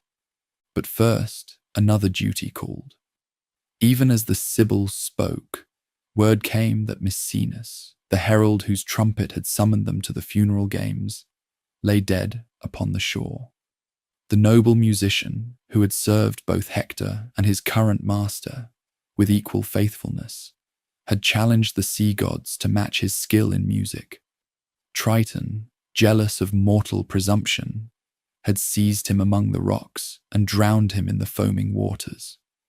No descent to the underworld could begin while a comrade lay unburied, his spirit wandering homeless between the worlds. So the entire company turned to the sacred duty of funeral rites, building a pyre from ancient trees that had grown in the forest since the world was young. Cornel wood and oak, rowan and pine all fell beneath their axes to create a mountain of timber that would bear their friend's body to the realm of shades. Meanwhile, the hero himself, guided by 2 doves sent by his divine mother, ventured into the dark woods around Avernus. Here, where sulphurous vapours rose from the earth and no bird could fly unharmed, he searched for the golden bough that would grant him passage to the underworld. When Venus's doves led him to the tree where that sacred branch grew, it came away easily in his destined hands, gleaming like gold in the forest shadows. Only when Maecenas lay properly burned, his ashes sealed in a bronze urn, beneath a barrow that would bear his name through all the ages, could the living attempt to walk among the dead. At midnight, when the veil between worlds grew thin, the Sibyl led her chosen companion to the cave mouth that opened onto the path to Hades. Now is need of courage, now of a stout heart, the priestess warned as they approached the shadowy entrance. This far only have you seen men go who had divine blood, or whom Jupiter loved, or burning virtue raised to heaven. The descent began through darkness thick as oil, past shapes that made mortal hearts quail with terror. Here dwelt grief and vengeful cares, here pale diseases and sad age, here fear and hunger that persuades to crime, here shameful poverty and death and toil, here sleep, death's brother, and the evil joys of the mind. On the threshold, war the death dealer, and the iron chambers of the Furies and mad discord, with blood-stained fillers binding her snaky hair. In the midst stood an enormous elm, ancient and shadowy, where false dreams were said to cling beneath every leaf. And here were many monstrous forms of various beasts, centaurs and double-formed scyllas, and 100-handed Briareus, and the beast of Lerna hissing horribly, and Chimera armed with flame, gorgons and harpies, and the form of 3-bodied Geryon. At the sight of these phantoms, the hero drew his sword, but the Sibyl warned him, "Put up your steel, son of Anchises. These are incorporeal forms that flit about, mere shadows without substance. Strike not at emptiness." They came to the river Acheron, whose muddy waters whirl in a vast quagmire and pour into Cocytus all their sand. Here grim Charon guards the waters, terrible in his squalor. A mass of white hair lies unkempt on his chin. His eyes glow with fire. A dirty cloak hangs from his shoulders by a knot. Alone he poles the boat and tends the sails and carries the dead in his dark vessel. Old now, but a god's old age is hardy and green. The ferrymen challenged their right to cross. "Whoever you are who approach my stream in arms, Tell me now why you come, and halt there where you are. This is the region of shadows, of sleep and drowsy night. It is not lawful to carry the living in my Stygian boat. But when the Sibyl displayed the golden bow, sacred token that compelled obedience, Charon's fury subsided. Marveling at the venerable gift after so long, he turned his blue boat to shore and received them aboard. The shallow craft groaned under the hero's living weight as they crossed the marsh, taking on water through its many chinks until they reached the farther shore. On the other side waited Cerberus, the three-headed hound, whose barking fills the underworld with terror. The Sibyl, prepared with drugged honey cake, hurled the morsel to the monster's triple throat. The guardian of Hades caught the SOP in ravening jaws and lay down across the entrance, his huge limbs relaxed in sleep. Now they walked among the shades themselves, through regions where different types of souls endured their eternal fates. Here were the infants who died at their first breath. Here those falsely condemned to death by mortal courts. Here suicides who threw away the gift of life. Here warriors who fell in battle. Here, most pitifully, those who died for love. In that last region wandered Dido's shade, her wound still fresh, like the moon one sees or thinks he sees, rising through clouds at the month's beginning. When the hero recognized her form through the shadows, tears started to his eyes. Unhappy Dido. So the message that came to me was true, that you had died and sought your fate with the sword? Was I, alas, the cause of death to you? I swear by the stars, by the gods above, by whatever faith there is in the depths of earth. Queen, it was against my will that I left your shores. But the queen's shade, no more moved by his words than if she were hard flint or Marpesian rock, turned away with hostile eyes and fled back to the shadowy grove where her first husband Sychaeus answered her love with love equal to hers. The hero, shaken by her unjust fate, followed her departure with tears and pitied her as she went. Beyond the morning fields lay Tartarus, where the wicked suffered eternal punishment, and the Elysian fields, where the blessed dwelt in eternal light. Here in Elysium, among souls preparing for reincarnation in the upper world, the hero found at last the shade he sought. Anchises, his beloved father, standing among green valleys where spirits of future Romans waited their turn to be born. "Have you come at last?" the old man cried. "And has the loyalty that your father expected conquered the hard journey? Am I allowed to see your face, my son, and to hear and speak in the familiar voice? I was counting the time and calculating when you would come, nor has my care deceived me. Over what lands and what vast seas have you been driven to reach me? What dangers have beset you, my son?" Father and son tried to embrace 3 times, and 3 times the phantom, grasped in vain, escaped his hands, like light breezes, almost like a fleeting dream. But love transcends even death's boundaries, and in that blessed reunion, Anchises revealed the final purpose of the hero's long journey. "Come then," the father's shade commanded. "I will show you your whole destiny and explain what glory awaits the race of Dardanus, what Italian children are to come, illustrious souls that will assume our name." He led his son to a hill from which they could see the countless spirits waiting to drink from Lethe's river and forget their past lives before returning to flesh. Here were the souls of future heroes: Silvius, who would be born to Lavinia in the woods; the Alban kings, who would rule for 3 centuries; Romulus, who would found Rome and carry her walls to heaven; Augustus himself, son of a god, who would establish a golden age and extend the empire beyond the paths of the sun. Others will beat out bronze that breathes more softly, Anchises prophesied, speaking of the Greeks who would excel in art and oratory. Others will draw living faces from marble. They will plead cases better and trace with a rod the movements of the sky and tell the rising of the stars. You, Roman, remember to rule peoples with your power. These will be your arts, and to impose the habit of peace, to spare the conquered and battle down the proud. Among the future souls, the hero saw Marcellus, Augustus's nephew, whose early death would rob Rome of a promising leader. The young man's shade moved with regal bearing, but dark shadows surrounded him, foretelling the grief that his loss would bring to the emperor who loved him as a son.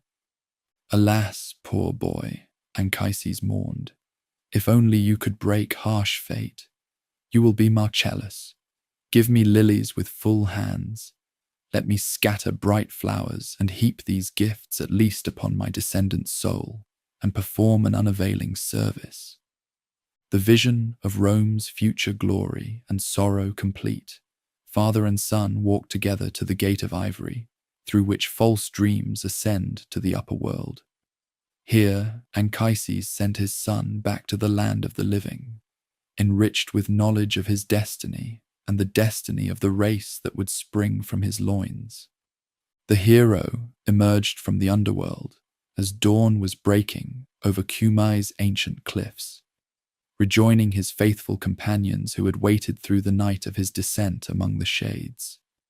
Now he knew the full scope of what fate demanded, not just survival, not just founding a city, but the establishment of a bloodline that would rule the world and bring order to chaos through Roman law and Roman virtue. The wandering was nearly over. Italy lay before them, and with it the wars that would test every lesson learned through 7 years of exile.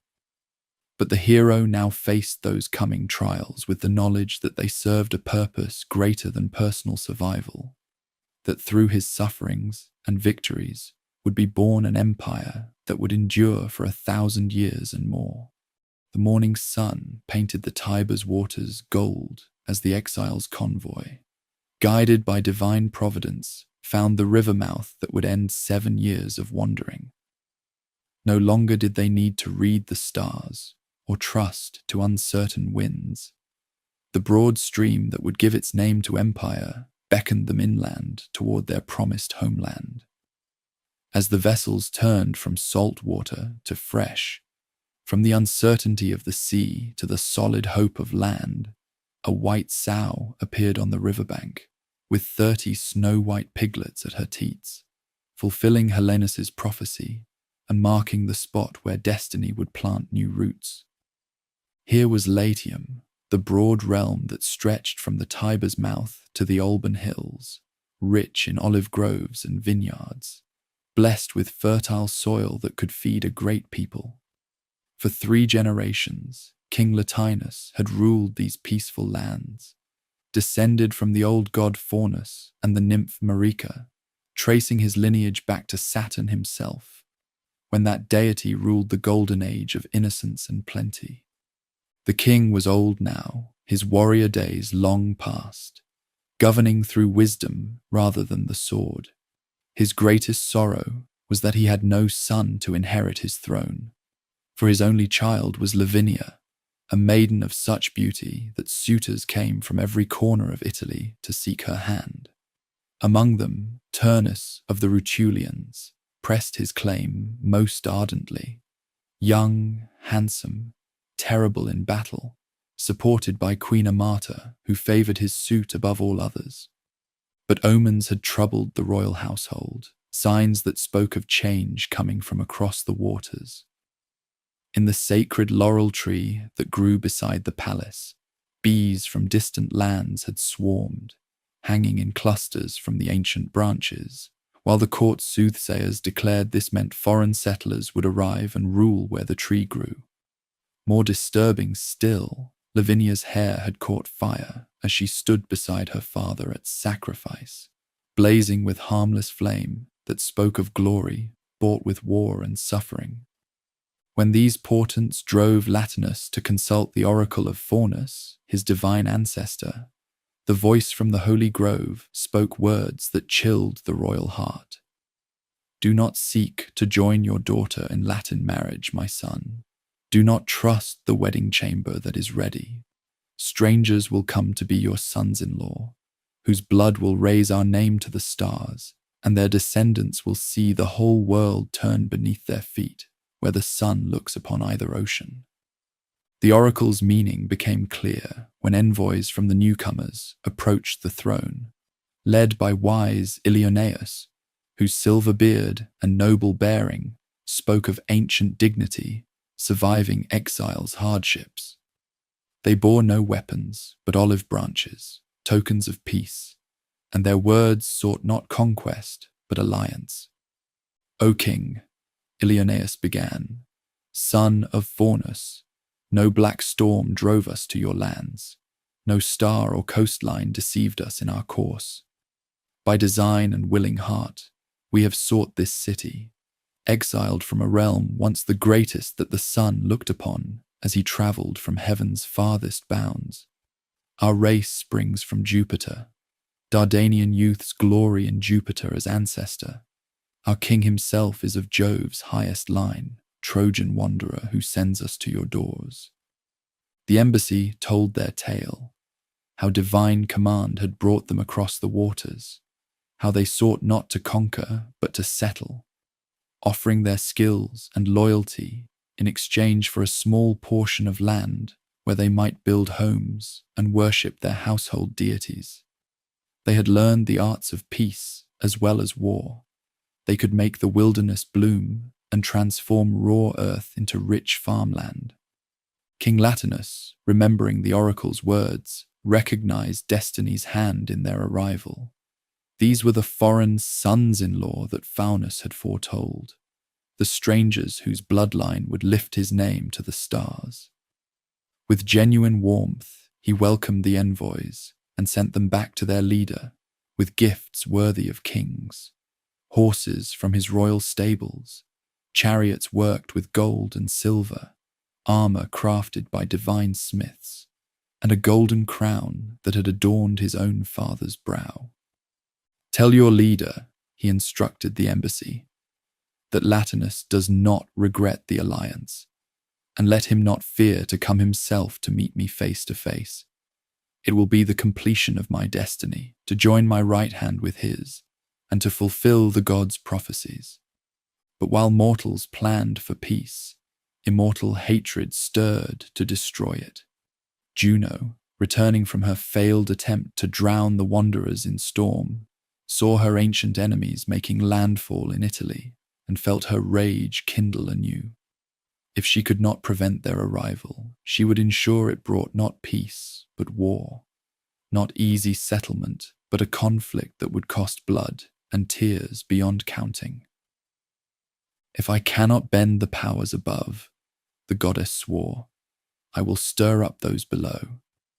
From the depths of Tartarus she summoned Alecto, most terrible of the Furies, whose pleasure was in war and treachery, in turning brother against brother and setting sons against fathers. Even Pluto himself loathed this creature, whose presence brought madness and violence wherever she walked. The Furies' first target was Queen Amata, already suspicious of the foreign arrivals and their impact on her daughter's marriage prospects. Disguised as Caleb, an aged priestess of Juno's temple, Alecto whispered poison in the queen's ear. Will you allow Lavinia to be given to Trojan exiles, queen, and have no pity for your daughter or yourself? With the first wind, the treacherous stranger will sail away to the deep, carrying off the girl as his prize. Did not the Phrygian shepherd Paris come thus to Lacedaemon and carry Helen away to the cities of Troy? When words alone proved insufficient, the Fury cast one of her serpents at the queen's breast, where it wound itself around her heart and breathed its venom into her blood. The snake became her necklace, her headband twined in her hair and crept over her limbs. and while the first poison worked its way through her body with liquid corruption, not yet had her mind caught fire with full madness. At first, Amata pleaded with her husband in terms still soft and motherly, weeping over her daughter's fate and begging him to reconsider the alliance with foreigners whose very presence would bring war to their peaceful realm. But when Latinus remained unmoved, determined to follow the oracle's clear command, the serpent's venom completed its work and drove the queen to open madness. She seized Lavinia and fled with her to the mountains, crying that Bacchus demanded her daughter dance in his honor among the wild women who followed the god of wine and madness. Soon she had infected other mothers with her frenzy, and they raced through the forests with streaming hair, carrying Thursoi and shouting Bacchus's name, while their abandoned homes grew cold, and their children wept for mothers who no longer recognized them. But the Fury's greatest stroke was yet to come. Disguised as an old woman, Alecto appeared to Turnus as he slept in his palace at Ardea, speaking words designed to inflame the young warrior's pride and ambition. Turnus, will you quietly watch all your toil go for nothing, and your crown be given to Dardanian settlers? The king denies you the bride whom your blood earned, and a foreign heir is sought for the kingdom. Go now, expose yourself to thankless dangers. Go, strike down the Tyrrhenian lines. Give peace to the Latins and protection to the conquered. Saturn's daughter herself commanded me to speak these words plainly to you as you lay in quiet night. When Turnus laughed at these words, mocking the supposed prophet and questioning her sanity, Alecto revealed her true form, eyes blazing with fire, snakes writhing in her hair, twin whips crackling in her hands. She hurled a torch at the young prince's breast, lighting there a fire of rage and warlust that would burn until death quenched it. Turnus woke with blood pounding in his veins and only one thought in his mind: war against the foreign invaders who dared claim what was rightfully his. To complete her work, the Fury needed one spark to ignite the tinder she had prepared.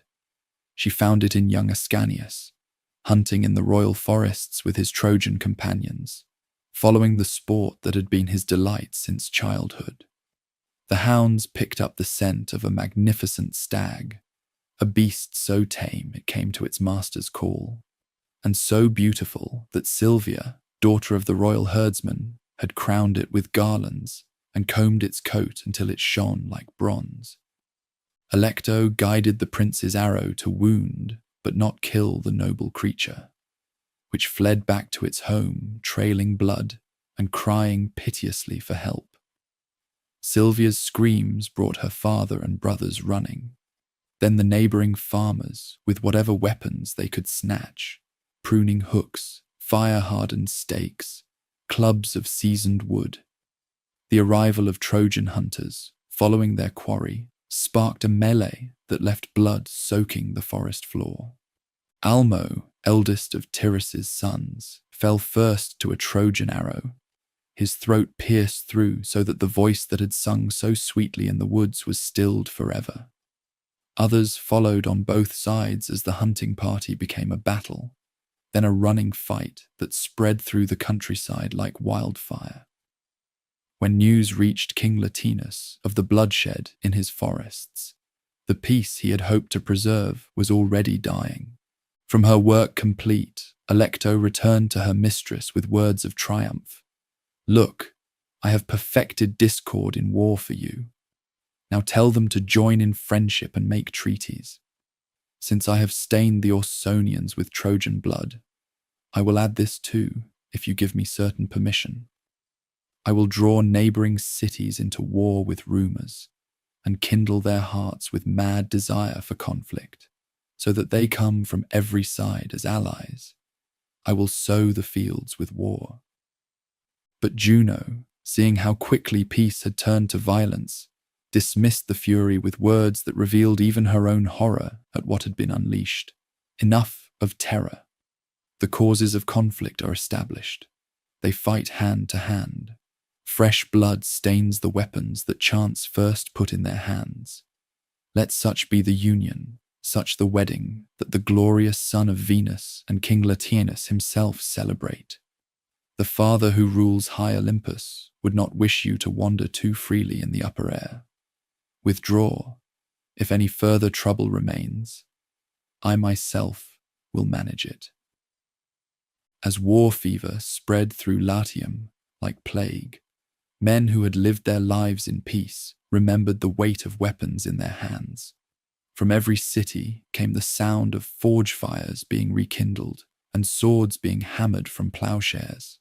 The poet's voice grows heavy as he catalogues the heroes who would die in the fighting. Messapus, tamer of horses, Mezentius, the priest-killer with his son Lausus, fierce Camilla, Amazon of the Volscians, and above all, Turnus, beautiful in his shining armor, terrible in his rage, the flower of Italian youth who would learn too late that some prizes exact too high a price. King Latinus, seeing his realm dissolve into madness despite his efforts at peace, shut himself in his palace and would take no part in the preparations for war. Like a massive rock that withstands the fury of wind and wave, while lesser stones are swept away, he endured the storm of conflicting demands and remained unmoved. Since he could not control events, he would not be their instrument. Meanwhile, the stranger who had unknowingly sparked this conflict felt his own world shifting beneath his feet. The warm welcome he had received seemed like a dream, as reports reached him of violence spreading through the countryside, of armies gathering to drive the newcomers back into the sea from which they had come. Once again, as at Carthage, love and duty warred within his heart, the love of peace and settlement against the duty to defend his people and claim the destiny that heaven had promised them. In his distress, he sought guidance from the river god Tiberinus, whose waters had brought them to this promised but troubled land. As he lay sleeping on the Tiber's bank, the deity appeared to him in the form of an aged man, grey-bearded and crowned with reeds, whose voice carried the authority of centuries. "O offspring of divine race," the river god spoke, "who bring back to us Troy's city from its enemies and preserve eternal Pergama, long awaited on Laurentine fields and Latin soil. Here is your certain home. Here your certain household gods. Do not retreat, and do not be terrified by threats of war. All the swelling anger of the gods has subsided." To prove his words were truth and not mere dream, Tiberinus promised a sign.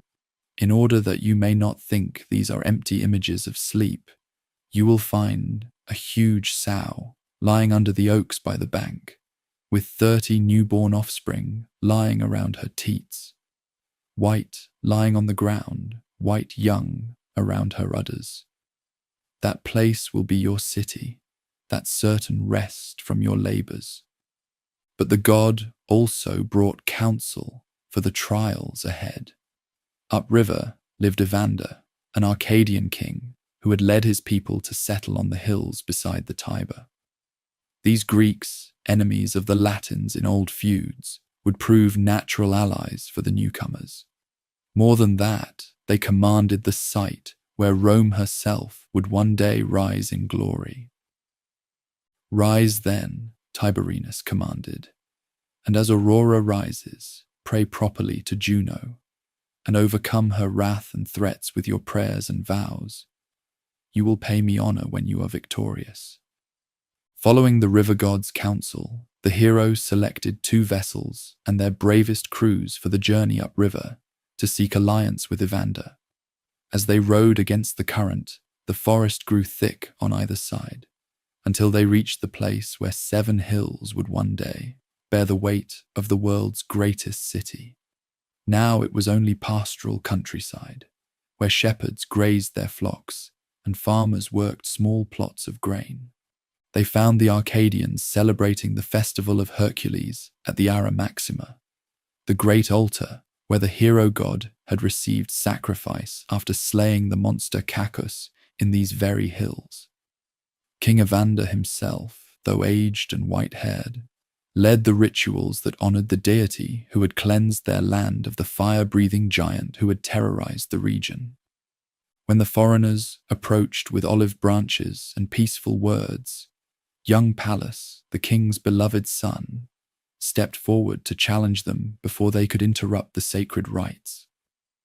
But his father, wise in the ways of divine providence, recognized the nobility in their bearing and the destiny written in their faces.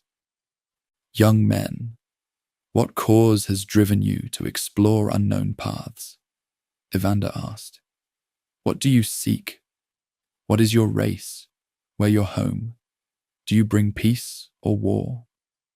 The reply came not from the hero, but from his heart, as he saw in the aged king a father's love that echoed his own recent loss. Our race is Trojan, our arms hostile to the Latins, and we seek you, fugitives, in voluntary exile. We ask for alliance. We are that same race. Perhaps fame has carried our name to you, whom treacherous Diomedes sought to capture with war, whom he attacked with unprovoked aggression. We left Asia and approached Europe's shores, exiled by Diomedes' might and by the fortune that conquers all. Evander's response revealed the complex web of ancient kinship that bound the Mediterranean world.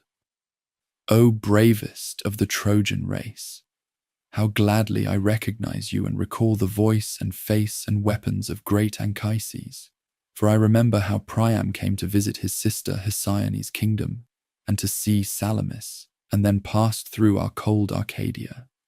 Then early youth was clothing my cheeks with down, and I marveled at the Trojan leaders and marveled at Laomedon's son. But Anchises walked above them all. My young heart burned with desire to address the hero and join my right hand to his. I approached and led him eagerly to Phoenius's walls. As he departed, he gave me a wonderful quiver and Lycian arrows, a cloak woven with gold, and the 2 golden bits that now my palace has.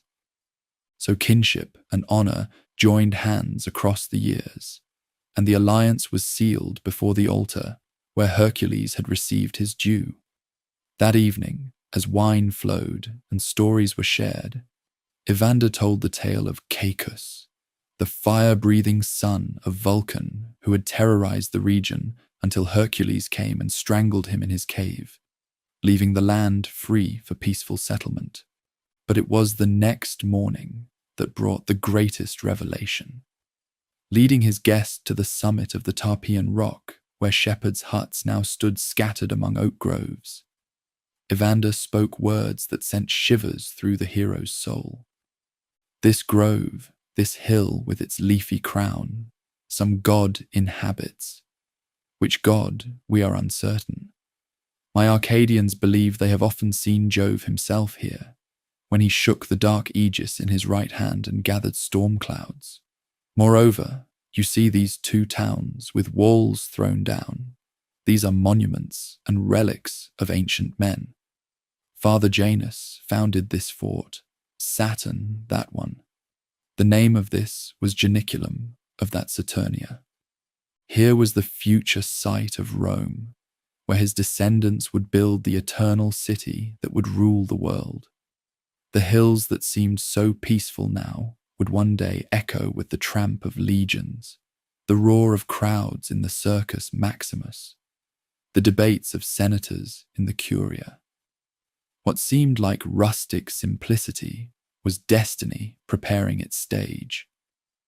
As they walked through what would become the forum where cattle now grazed among the reeds, Evander pointed out landmarks that would bear immortal names. Here where you see scattered huts and demolished roofs once were cities. This Janus built, that Saturn. The name of this was Janiculum of that Saturnia. That night, as the hero slept in Evander's simple palace, Venus came to her divine husband Vulcan with a request that would arm her son for the trials ahead. In the god's forge beneath Mount Etna, where the Cyclopes labored eternally at their anvils, the smith god began crafting armor that would tell the story of Rome's future glory. The centerpiece was a shield whose bronze surface became a canvas for depicting the destiny that awaited the hero's line. There was Romulus, suckling at the she-wolf's teats. There were the rape of the Sabine women and the wars that followed. There was Metus Fufetius, torn apart by horses for breaking treaty. There was Porsena, demanding the return of the exiled Tarquin. There was Horatius defending the bridge and Cloelia escaping across the Tiber. At the shield's center blazed the Battle of Actium, where Augustus would defeat Antony and Cleopatra to become sole master of the Roman world. Apollo himself was shown bending his bow above the battle, while the defeated fled toward the Nile's mouth, and Rome celebrated triumph over the forces of chaos and Oriental despotism. The shield's outer rim showed Augustus receiving tribute from conquered nations. Morini and Dahai, Africans and Indians, all bringing their wealth to honor the prince who had brought peace to the world after generations of civil war. It was a vision of empire that would span continents and endure for centuries, all springing from the exile's willingness to fight for his destined homeland.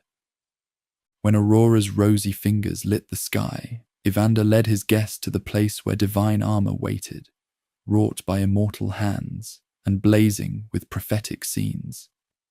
"Take these gifts," the old king urged, "which my divine kinsman sends, and do not hesitate to trust them in the crisis. These weapons will not dishonor you, neither the threats of proud Turnus nor the boastful Latins." As the hero lifted the shield and felt its weight, he was lifting the destiny of Rome itself, the burden and glory of empire that would rest on his shoulders and those of his descendants. The cost of that glory would be measured in blood, his own people's blood, his enemies' blood, the blood of innocent farmers who wanted only to tend their fields in peace. But destiny, once accepted, demands its price, and that price would be paid in the battles to come. Armed with Vulcan's gifts and strengthened by Evander's alliance, the hero prepared to return to his people and lead them in the war that would decide whether Troy's remnant would find new life or die forever on Italian soil. The hero's absence would prove more costly than any defeat in open battle. While he sailed upriver, seeking alliance with Evander, the storm of war that Alecto had kindled broke over his undefended camp like a hurricane of bronze and fire. Turnus, maddened by the Furies' torch and seeing opportunity in his rival's departure, gathered the flower of Italian youth and led them against the wooden walls where the exile's people waited like sheep penned for slaughter.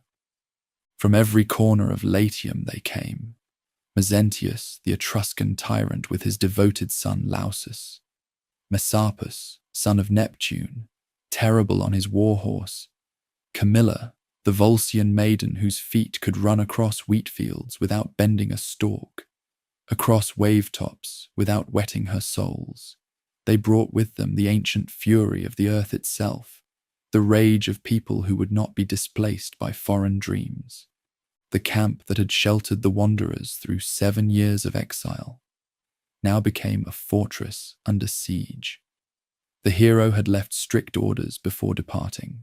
If attacked, his people should defend the walls, but not venture forth to meet the enemy in open combat.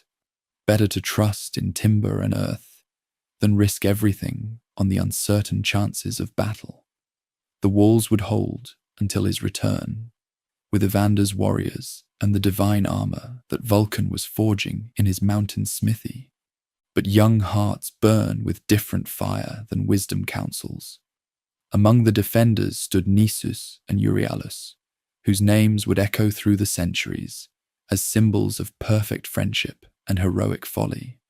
Nisus was the elder, a seasoned warrior whose skill with the javelin had won him fame in the funeral games.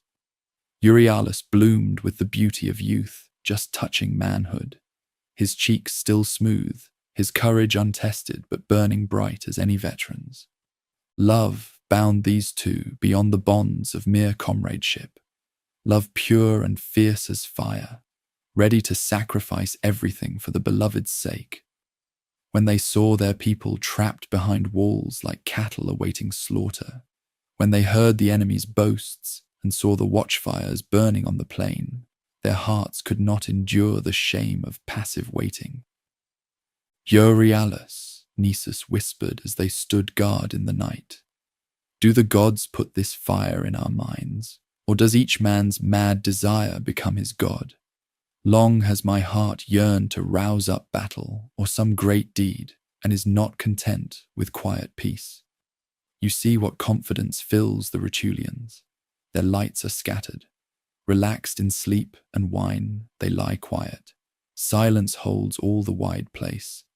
Learn then what I ponder, what thought rises in my mind. Elders and people all demand that our chief be summoned and men be sent to carry him certain news. If they promise what I ask for you, for the glory of the deed is reward enough for me. I think I can find a path below that hill to the walls and towers of Pallanteum. The plan was desperate beyond measure. To slip through the enemy lines in darkness, cross 20 miles of hostile territory, and reach the hero with news of the siege. The chances of success were slim, the chances of survival slimmer still. But the thought of their leader returning to find his people massacred drove them beyond the bounds of prudent calculation. Euryalus, his young heart ablaze with visions of glory, begged to share the danger. Do you refuse to take me with you into such great deeds, Nisus? Shall I send you alone into such perils? Not thus did my warrior father Opheltes rear and teach me amid Argive terrors and Troy's troubles. Nor thus have I borne myself with you while following great-hearted Aeneas and his uttermost fates. Here is a heart that scorns the light of life and thinks that honour, which you aim at, well bought with life. Their comrades, waking to find the two preparing for departure, tried desperately to dissuade them. Old Aeneas wept as he spoke. O gods, who rule over souls, under whose empire Troy stands, you do not yet utterly purpose to destroy the Trojan race, when you have brought young hearts of such valour and minds so firm. But the young men's resolution could not be shaken, and at last their elders gave reluctant blessing to the enterprise. Ascanius, though barely more than a boy himself, understood the heroism being offered, and made promises that revealed wisdom beyond his years. All I have hangs on fortune's return, and in him lies my trust and solace. I call to witness my father's shade and the divine powers of the household. What good fortune returns to me by your coming, that same I deliver to you both. Restore me my father, bring him back to sight. Nothing can be sorrowful when he is regained. I will give 2 silver cups rough with gold, which my father took when he captured Arisba, 2 tripods, 2 great talents of gold, and an ancient wine bowl which Sidonian Dido gave. Into the night they went, past the sleeping guards, beyond the camp's protective walls, out into darkness where death waited with patient jaws. The enemy lay scattered across the plain, drunk with victory and wine, confident that the morning would bring easy slaughter of the trapped foreigners. They had not posted proper watches, and their sentries dozed at their posts, making the young warrior's passage seem guided by the gods themselves. But success bred the overconfidence that destroys heroes. Moving through the sleeping camp like angels of death, they began killing the helpless enemies, not from necessity, but from the joy of slaughter, the intoxication of power over helpless foes. Rhamnus, the prophet, died in his sleep, Remus and his 3 servants, Lemyrus and Lamus, young Serenus, who had played at dice until late and lay overcome with wine. O Euryalus, Nisus whispered as they moved through the carnage. "Shall we make our way through the foe? This is our path. Lest any force come against us, do you keep watch far around and look out. I will devastate here and carve a wide path and guide you through." The killing might have gone on until dawn, but fatal beauty proved their downfall. Among the slain lay Rhamnes's gear, a sword belt worked with gold, a helmet that gleamed like captured starlight. Euryalus, his young heart dazzled by such splendor, buckled on the belt and set the shining helm upon his head, not thinking that in darkness any brightness makes a target. They had nearly reached safety when a troop of Latin horsemen, riding late from Alba Longa, with messages for Turnus, spotted the glimmer of moonlight on bronze. Volscens, their captain, called out across the darkness, "Halt, warriors! What cause brings you on the road? Who are you in arms? Where do you go?" When no answer came, save the sound of feet fleeing toward the forest, he knew he had found enemies. The chase that followed would haunt Roman memory forever after. Through dark woods they ran, the older man trying to shield his beloved friend, the younger slowed by the very spoils that had tempted him to his doom. Branches caught at the gleaming helmet, roots tripped unwary feet, and behind them came the hunters, with torches and swords, closing the gap with every stride. When the circle finally closed around them in a forest clearing, Nisus had escaped, but Euryalus was caught, held fast by enemies whose eyes burned with the fury of men who had found their comrades butchered in their sleep. No mercy would be shown to such killers, no quarter given to those who murdered sleeping men. "Stop!" Nisus cried, crashing back through the undergrowth with javelin raised. "Here I am, I who did it. Turn all your steel on me, O Rutulians.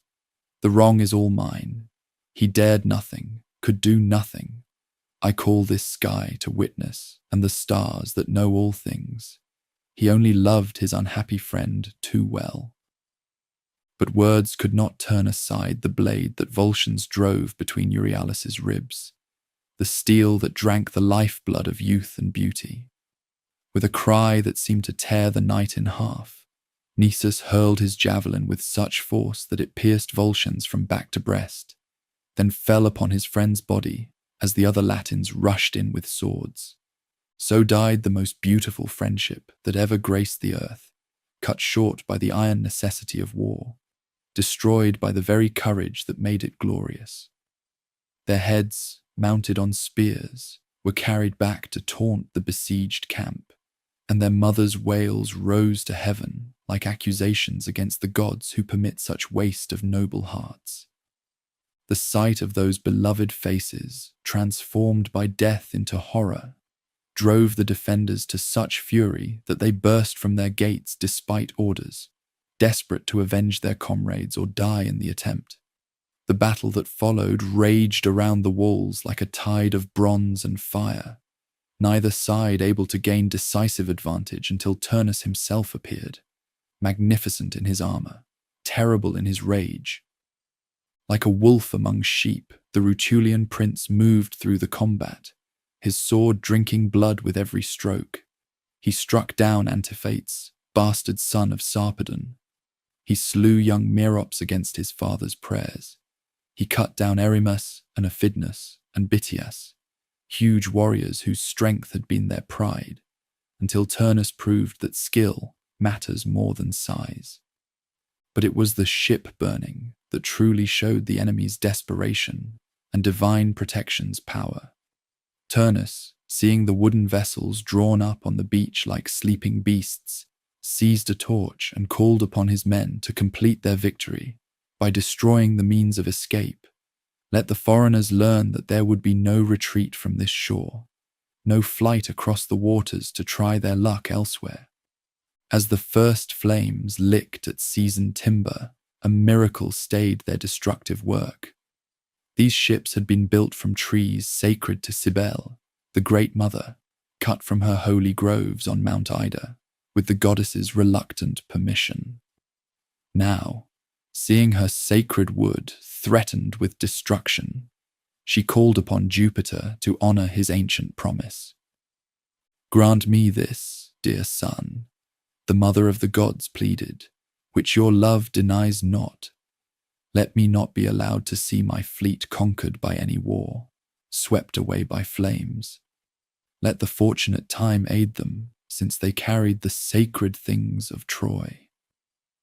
The answer came with thunder that shook earth and sky, with rain that fell like the tears of heaven, with winds that howled across the battlefield as the voice of offended divinity. Before the amazed eyes of both armies, the ships began to change, not burning, but transforming, their wooden hulls becoming flesh, their carved prows growing into heads, their oars into swimming limbs. 20 sea nymphs rose from the Tiber's waters, where 20 vessels had floated moments before, beautiful daughters of the sea who laughed as they swam away from mortal conflict toward deeper waters. The sight struck terror into Italian hearts, but filled the defenders with new hope. Surely gods who could work such wonders would not abandon their chosen people to destruction. The battle continued with fresh fury, but now both sides fought with the knowledge that heaven itself was watching, that this conflict would decide more than the fate of a single people. As night fell, exhaustion and the memory of divine intervention brought a brief respite, but with dawn would come fresh horror. For the hero's return with allied forces would spark battles that would drench Italian soil with blood and decide whether Troy's remnant would find new life or perish forever on these foreign shores. In his tent, Turnus sharpened his weapons and planned the next day's assault, while across the plain, the defenders counted their dead and prayed for their leader's swift return. Neither side could imagine the greater tragedy approaching, that when the hero did return, when the battle was joined in earnest, the flower of both peoples would fall like grain before the reaper's blade. The night passed slowly, marked by the groans of wounded men and the tears of women who had lost sons and husbands in a quarrel they barely understood. In a few hours, Aurora would lift her rosy light over scenes of carnage that would make this day's killing seem like children's games. The real war was about to begin, and with it would come losses that would shadow even victory with mourning. Young Ascanius, keeping watch from the highest tower, saw the enemy fires stretching across the plain like fallen stars, and whispered prayers to his father's shade. Soon, very soon, he would learn the true price of the destiny that heaven had laid upon his house, a price that would be measured not just in his own people's blood, but in the blood of brave enemies whose only crime was loving their homeland too well to surrender it without a fight. War had come to Latium, and war would take its toll from every house, every heart, every hope that mortals cherish. The gods had set the stage. Now mortal actors would play out the tragedy to its bitter but necessary end, knowing that from such suffering would be born an empire that would bring order to a chaotic world, but at a cost that only the gods themselves could justify. Dawn broke over a battlefield where the young and brave lay twisted in death's embrace, their beauty transformed to horror. Their dreams of glory ended in pools of blood that would nourish alien soil. The Trojan chief stood among the carnage, his divine armor gleaming like captured sunlight, but his heart heavy with grief that no victory could lighten. Before him lay Pallas, Evander's beloved son, struck down by the Rutulian prince in his first taste of battle, the golden belt of his slayer glittering obscenely around the young warrior's waist. Here was the price of fate made manifest, not just in enemy dead, whose courage he could honor even as he mourned their necessity, but in the death of innocence, of youth that should have lived to see the peace that this war would buy. Pallas had followed him to battle with a boy's enthusiasm and a champion's heart, seeking glory beside the man who had become a second father to him. Now he would return to Evander as cold flesh, another offering on heaven's bloody altar. The wandering captain's tears fell like rain as he spoke over the young man's body. Poor boy, when joyous fortune came, she grudged you this gift, to see my kingdom and return victorious to your father's house. This was not the promise I gave about you to your father Evander, when he embraced me as I left and sent me to win a great empire, and anxiously warned me that the men were fierce and the race was hard in battle. And now he perhaps, held fast by empty hope, is making vows and loading altars with gifts, while we escort his lifeless son with unavailing honor, he who now owes nothing to any god. The funeral cortege that bore Pallas home was magnificent and terrible. 1,000 chosen warriors escorting the bier, Etruscan nobles and Arcadian fighters walking with reversed spears, riderless horses that had carried the youth to his last battle. But no display of honor could ease the blow that awaited his father. No ceremony could restore the light to eyes that had looked on their only son's face for the last time. At Pallanteum, King Evander waited with the hope that tortures parents whose children have gone to war. When he saw the procession approaching in funeral array, when he recognized the still form on the bier, his cry of anguish echoed from the 7 hills like the voice of the earth itself mourning its children. This is not the return you promised me, my son, the old king wailed as he embraced the cold body. Was I too confident in entrusting you to the Dardan prince? Was my fatherly love stronger than caution? Yet this death in battle is no disgrace. No wound from a coward's flight stains you. You fell facing the foe, struck down as you advanced.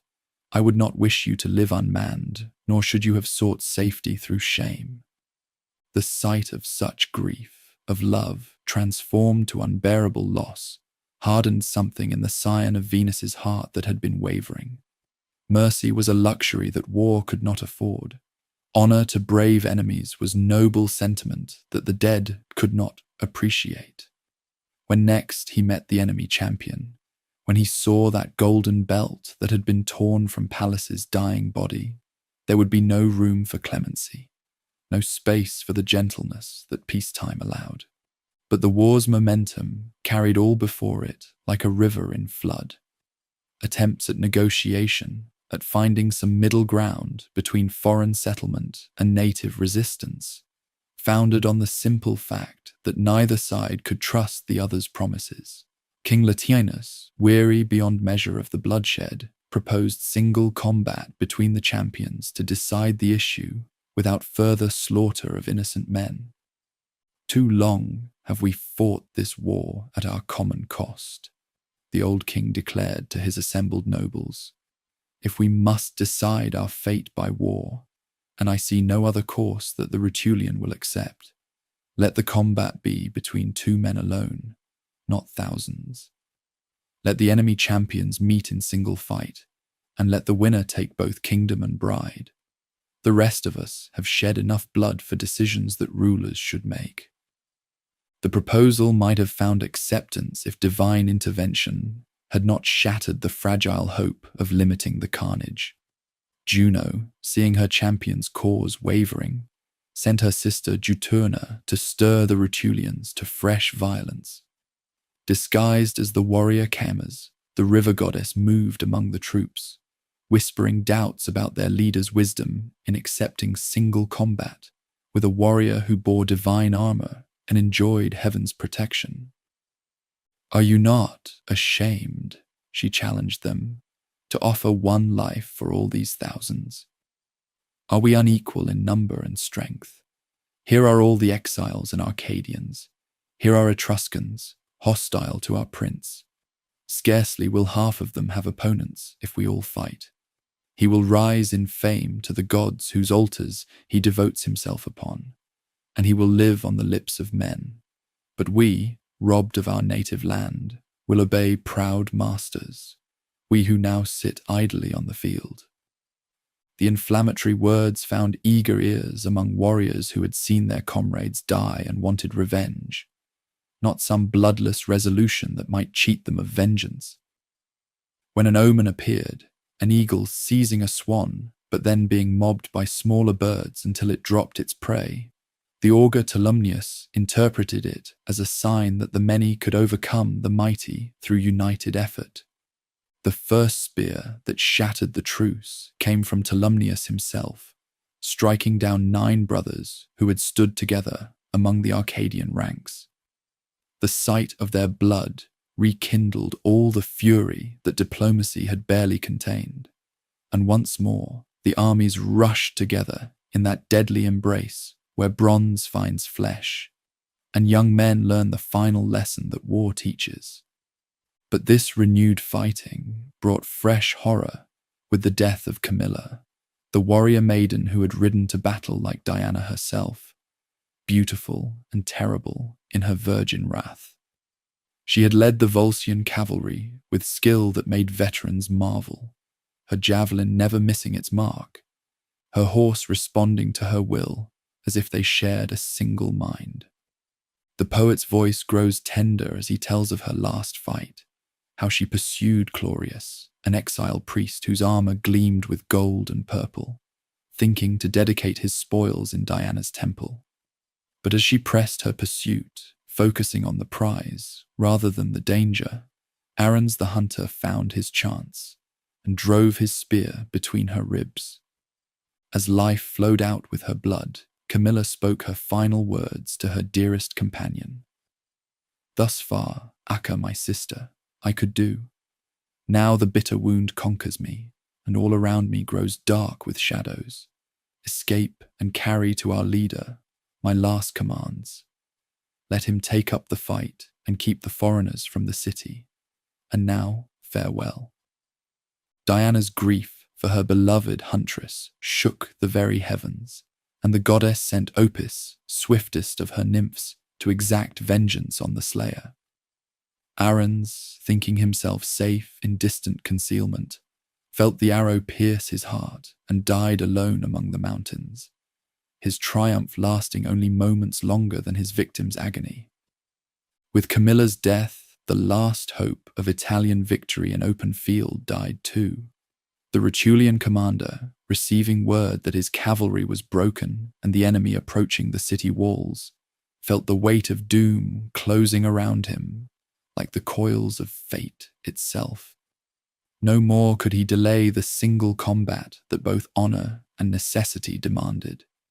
No more could he hope that others might win the victory that his pride had made inevitable. The morning of the final duel dawned clear and bright, as if the gods themselves wished perfect visibility for the tragedy they had ordained. In the space between the armies, marked out like an arena for gladiatorial games, 2 champions would settle what thousands had died failing to resolve. The prize was a kingdom, a bride, the future of 2 races, but the cost would be measured in more than the winner's triumph. The young Rutulian came to the field, magnificent in his bronze armor, his sword bright as captured fire, his shield bearing the image of Io transformed into a heifer by jealous Juno's wrath. He moved with the deadly grace of a lion that has sighted its prey, beautiful in his pride, terrible in his certainty that this day would crown him with glory or grant the warrior's death that was better than shameful defeat. His opponent bore the divine armor that Vulcan had forged, the shield that showed Rome's future glory blazing on its bronze surface. But beneath that celestial protection beat a heart heavy with the knowledge of what this moment would cost. Not just his enemy's life, which honor demanded, but his own transformation from man seeking peace into instrument of heaven's harsh will. The terms were simple and terrible in their finality, single combat to the death, with no intervention from gods or men, no mercy for the defeated, no quarter given or expected. The winner would take Lavinia as his bride and rule Latium as its king. The loser would pay with his life for the presumption of challenging the appointed course. As they faced each other across the measured ground, both men knew they were playing out a drama written by powers beyond their understanding. This was not merely personal rivalry, but the collision of two lots, one that must triumph, one that must die, so that the future could be born from the ashes of the past. King Latinus spoke the ritual words that bound both champions to their doom. Let the gods be witnesses to these agreements and this covenant. If victory falls to our prince, the exiles defeated will withdraw to Evander's city, and Iulus will leave these fields, nor shall the race of the wanderer ever return in war to trouble this realm. But if victory grants the fight to our guest, as I rather think and rather wish the gods would, will it so? I will not command Italians to obey foreigners, nor do I seek kingdoms for myself. Let both races, unconquered, join under equal laws in everlasting treaty.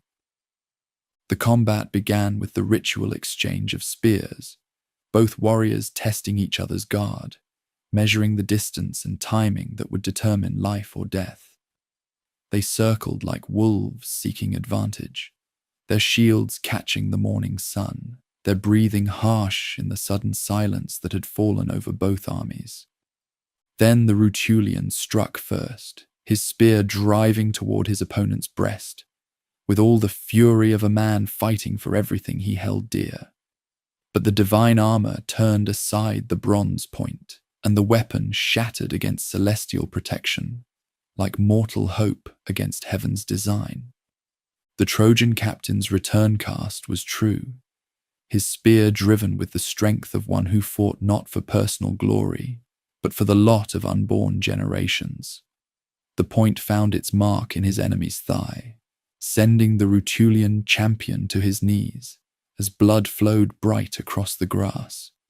Wounded but not yet beaten, the young warrior fought on with the desperate courage of one who knows he faces his final hour. His sword rose and fell like lightning, but each blow that should have found flesh met only the impenetrable protection that heaven had provided. Meanwhile, his opponent pressed the attack with remorseless efficiency, driving the younger man back step by step toward the moment when courage would no longer suffice. The end came suddenly, as ends always do in battle. The Rutulian stumbled over a stone, placed there, some said, by angry gods who would no longer tolerate resistance to their will, and fell backward, his guard open, his death certain. The exile's blade rose for the killing stroke, and in that moment their eyes met across the gulf that separates the living from the dying. "I am beaten," the fallen champion whispered, his voice carrying clearly in the sudden hush. "The Orsonians have seen me stretch out my hands in defeat. Lavinia is your wife. Do not extend your hatred further." For a heartbeat, the conqueror hesitated. Here was a brave enemy offering submission, a young man whose only crime had been loving his homeland too much to surrender it without a fight. Mercy whispered that enough blood had been shed, that magnanimity would honor both victor and vanquished. But then the Dardan prince's gaze fell upon the golden belt that circled his enemy's waist, Pallas's belt, torn from the young man's body as he lay dying, worn now like a trophy by his killer. In that moment, memory of Evander's grief blazed up like fire, and Mercy died before the altar of vengeance. "You appeal to me, wearing the spoils stripped from my people." The words came cold as winter wind, implacable as the appointed course itself. "Pallas strikes this blow. Pallas sacrifices you and exacts payment with your guilty blood." The sword drove home, with all the force of heaven's design behind it, piercing heart and hope together. The Rutulian's life fled indignant to the shades below, leaving behind only the empty shell, of what had been the flower of Italian youth, the pride of his people, the last champion of a race who would now learn to call foreigners their masters. So ended the war that had raged across Latium like a fever, leaving the land scarred with graves and watered with tears. The scion of Venus stood alone on the field where so many brave men had died, feeling not triumph but the terrible weight of the crown that heaven's design had placed upon his brow. He had won a kingdom, but the price of that victory would haunt him to his final day. The surviving Italians, seeing their champion dead, laid down their weapons and acknowledged defeat. The age of resistance was over. The age of Roman rule had begun. But the cost had been so high, the suffering so great, that even the winners would remember this day with sorrow rather than celebration. As the young warrior's soul fled to the underworld, the poet's voice follows it with something like mourning, for the waste of noble life that the appointed course demands as the price of its grand designs. The fallen champion had died as warriors die, facing his lot with courage even when hope was gone. He deserved a better end than this, a gentler doom than becoming a stepping stone for another's glory. But heaven's design is deaf to human wishes, blind to human tears. What must be will be, and the price will be paid by whoever stands in the path of divine will. The new age was dawning, but it rose from ashes of the old, and its light was stained with the blood of all who had died resisting changes they could not prevent and could not understand. The blood of the fallen prince had barely dried upon Italian soil when silence fell across the battlefield. Not the quiet of peace, but the hushed awe of mortals who had witnessed fate itself written in bronze and flesh. The Trojan chief stood alone among the carnage, Vulcan's divine armor gleaming like captured starlight, but his victory felt hollow as autumn wind through empty chambers. He had won a kingdom, claimed a bride, fulfilled the prophecies that had driven him across wine-dark seas, yet the taste in his mouth was bitter as wormwood, salt as tears. This was the moment Virgil had labored 7 years to create, the climactic instant where personal choice collides with cosmic necessity, where mercy dies on the altar of vengeance, where the founding of civilization requires the sacrifice of everything gentle in the human heart. For the poet understood what his readers in Augustus's golden age sometimes forgot, that dominion, however glorious, is always built upon the bones of the conquered, that order's light casts shadows deeper than any barbarian darkness. The shield that the exile bore upon his arm told a different story than the one his eyes had witnessed. There, wrought in deathless bronze by divine artifice, Augustus Caesar received the submission of conquered nations, while peace herself closed the gates of Janus's temple. There, the Battle of Actium showed the city's triumph over Egyptian decadence, order conquering chaos, the future rescuing the world from civil war's abyss. But here, on this blood-soaked field in Latium, the price of that future glory lay scattered in pieces that no artist would ever commemorate. Pallas, beautiful in his youth, struck down before his valor could ripen into wisdom. Lausus, defending a father whose cruelty he could not see, but whose blood he shared nonetheless.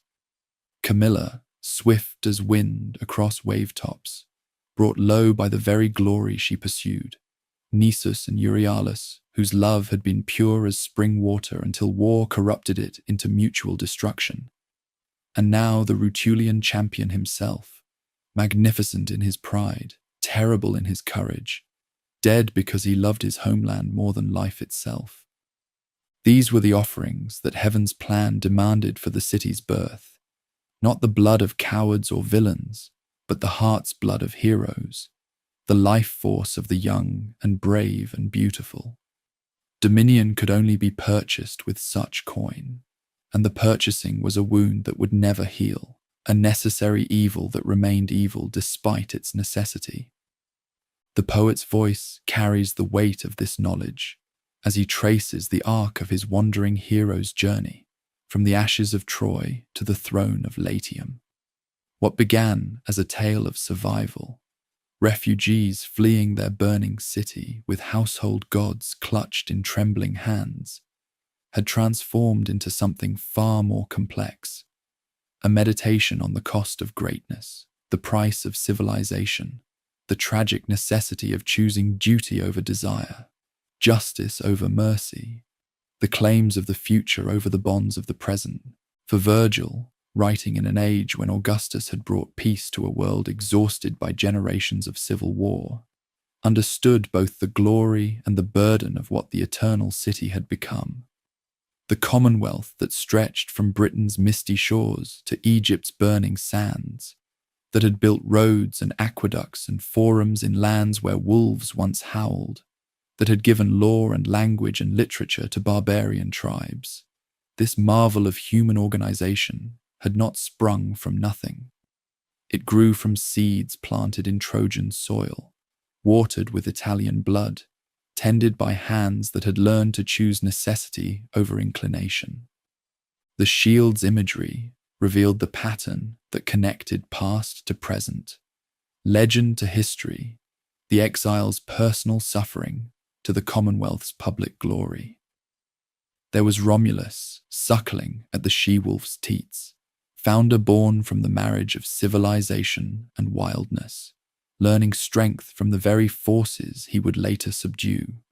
There were the rape of the Sabine women and the wars that followed, showing how the city had always grown through the integration of former enemies, turning conquest into kinship, defeat into alliance.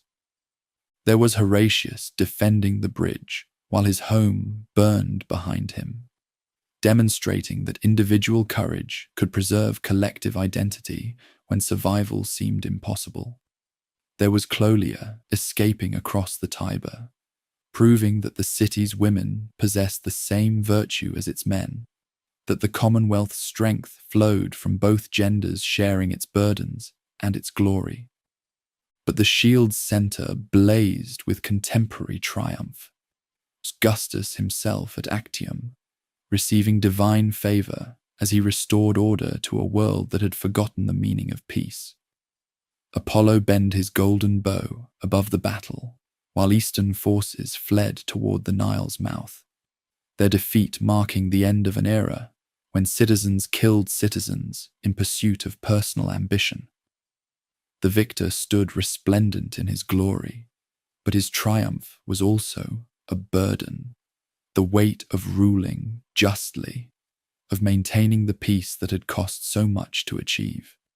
Virgil had lived through those civil wars that preceded Augustus's victory. He had seen the prescription lists posted in the forum, had watched friends and neighbors murdered for their political opinions, had witnessed the Republic's slow death by suicide as it tore itself apart in fratricidal fury. The poet knew what chaos looked like, understood what civilization meant because he had watched it nearly perish. His epic was both celebration and warning. Celebration of what the city had achieved. Warning of what it might lose if it forgot the virtues that had made achievement possible. The connections between mythic past and political present ran deeper than mere allegory. Augustus himself claimed descent from Iulus, the exile's son, making the Aeneid a family history as well as a national epic. The emperor's adoptive father, Julius Caesar, had traced his lineage back to Venus through the same genealogical chain that made the Trojan prince semi-divine. What seemed like ancient legend was also contemporary politics. What appeared to be mythological fiction was simultaneously dynastic propaganda. Yet Virgil's genius lay in making this propaganda serve larger truths about human nature and historical process. The poet understood that Augustus's regime, however beneficial, represented the end of something precious, the death of the Republic, the transformation of citizens into subjects, the replacement of competitive virtue with submission to authority. The Aeneid simultaneously celebrates this transformation and mourns what was lost in achieving it. The exile's character embodies this ambivalence. He is dutiful where Achilles was willful, pious where Odysseus was clever, devoted to collective good where Homeric heroes pursued personal glory. He represents a new kind of heroism, appropriate to an age that valued order above individual excellence, stability above competitive achievement. Yet this very virtue makes him somehow less compelling than his Greek predecessors. More admirable, perhaps, but less vivid, less immediate, less recognizably human in his passions and weaknesses. The poet's treatment of love throughout the epic reveals the same tension between public necessity and private desire. Dido's passion for the wandering prince produces some of the most beautiful poetry in any language, but it must be sacrificed to the appointed lot. Lavinia, the bride whose marriage will unite two peoples, remains virtually voiceless throughout the poem, a symbol rather than a character, a prize rather than a person. Even the pure love of Nisus and Euryalus becomes an instrument of destruction when channeled through war's necessities.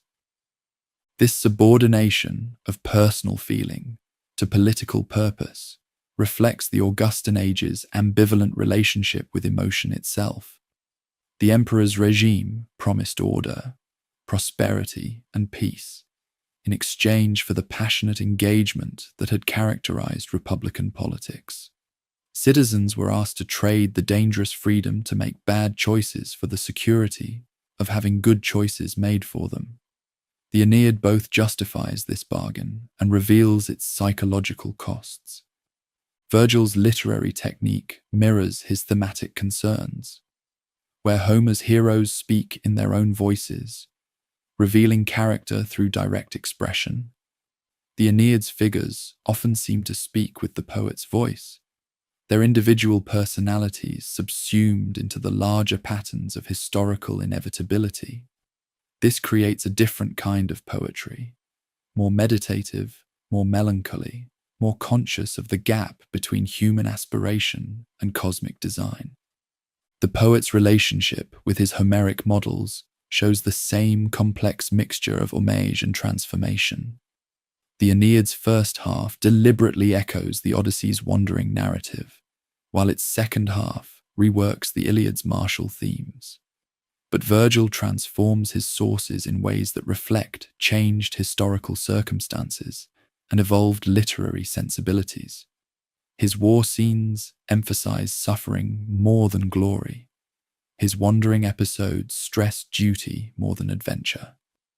His divine interventions serve larger purposes than the personal whims that motivate Homer's gods. The influence of Greek philosophy, particularly Stoicism, runs throughout the epic in ways that would have been impossible for Homer. The concept of fate that drives the narrative is not the capricious fortune of archaic thought, but the rational providence of philosophical reflection. The gods themselves, though they retain their mythological personalities, serve a cosmic order that tends toward justice and harmony rather than mere power and passion. This philosophical dimension gives the Aeneid a depth of reflection that its models lack, but it also creates a certain distance between reader and text. We admire the wandering prince's virtue without necessarily feeling the immediate connection that Homer's flawed heroes inspire. Virgil's achievement is different from Homer's, less primitive, more sophisticated, but also somehow less urgent, less emotionally direct. The poet's use of prophecy throughout the epic serves multiple functions beyond mere plot advancement.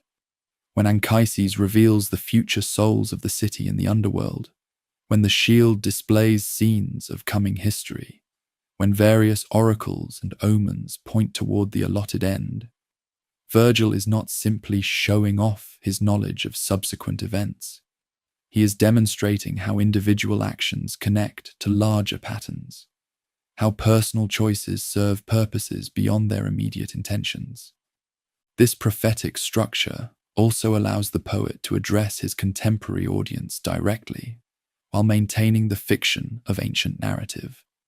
When Anchises mourns the early death of Marcellus, Augustus's nephew, the grief belongs simultaneously to the mythical father and the historical emperor. When the shield shows Eastern forces fleeing at Actium, the triumph celebrates both legendary victory and recent political achievement. The unfinished state of the Aeneid.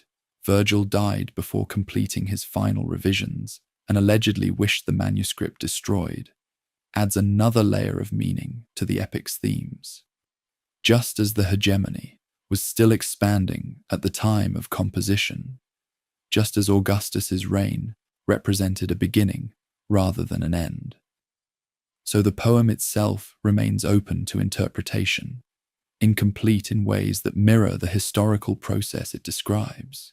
Modern readers often find the Aeneid's political message troubling, its celebration of territorial expansion difficult to accept, in an age that has witnessed the costs of dominion more clearly than its benefits.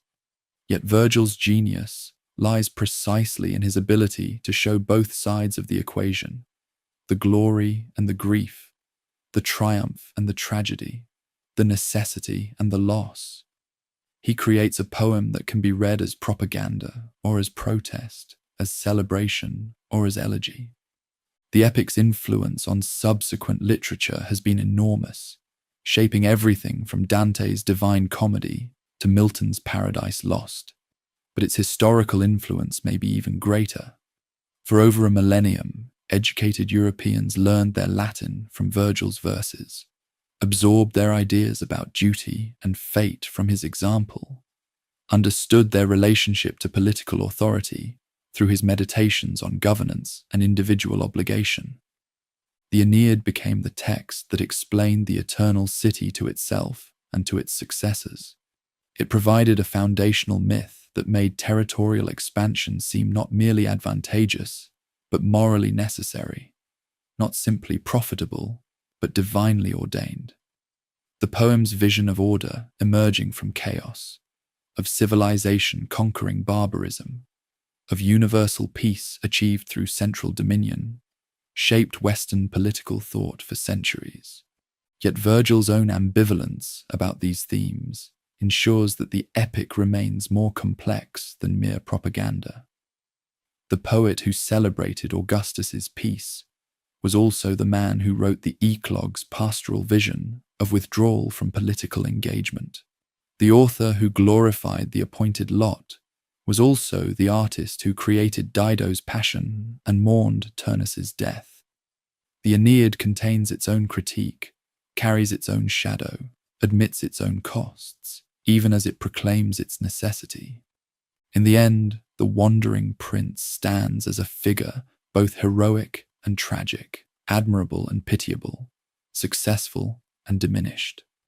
He achieves everything that heaven's plan demands, but loses much of what makes life worth living in the achievement.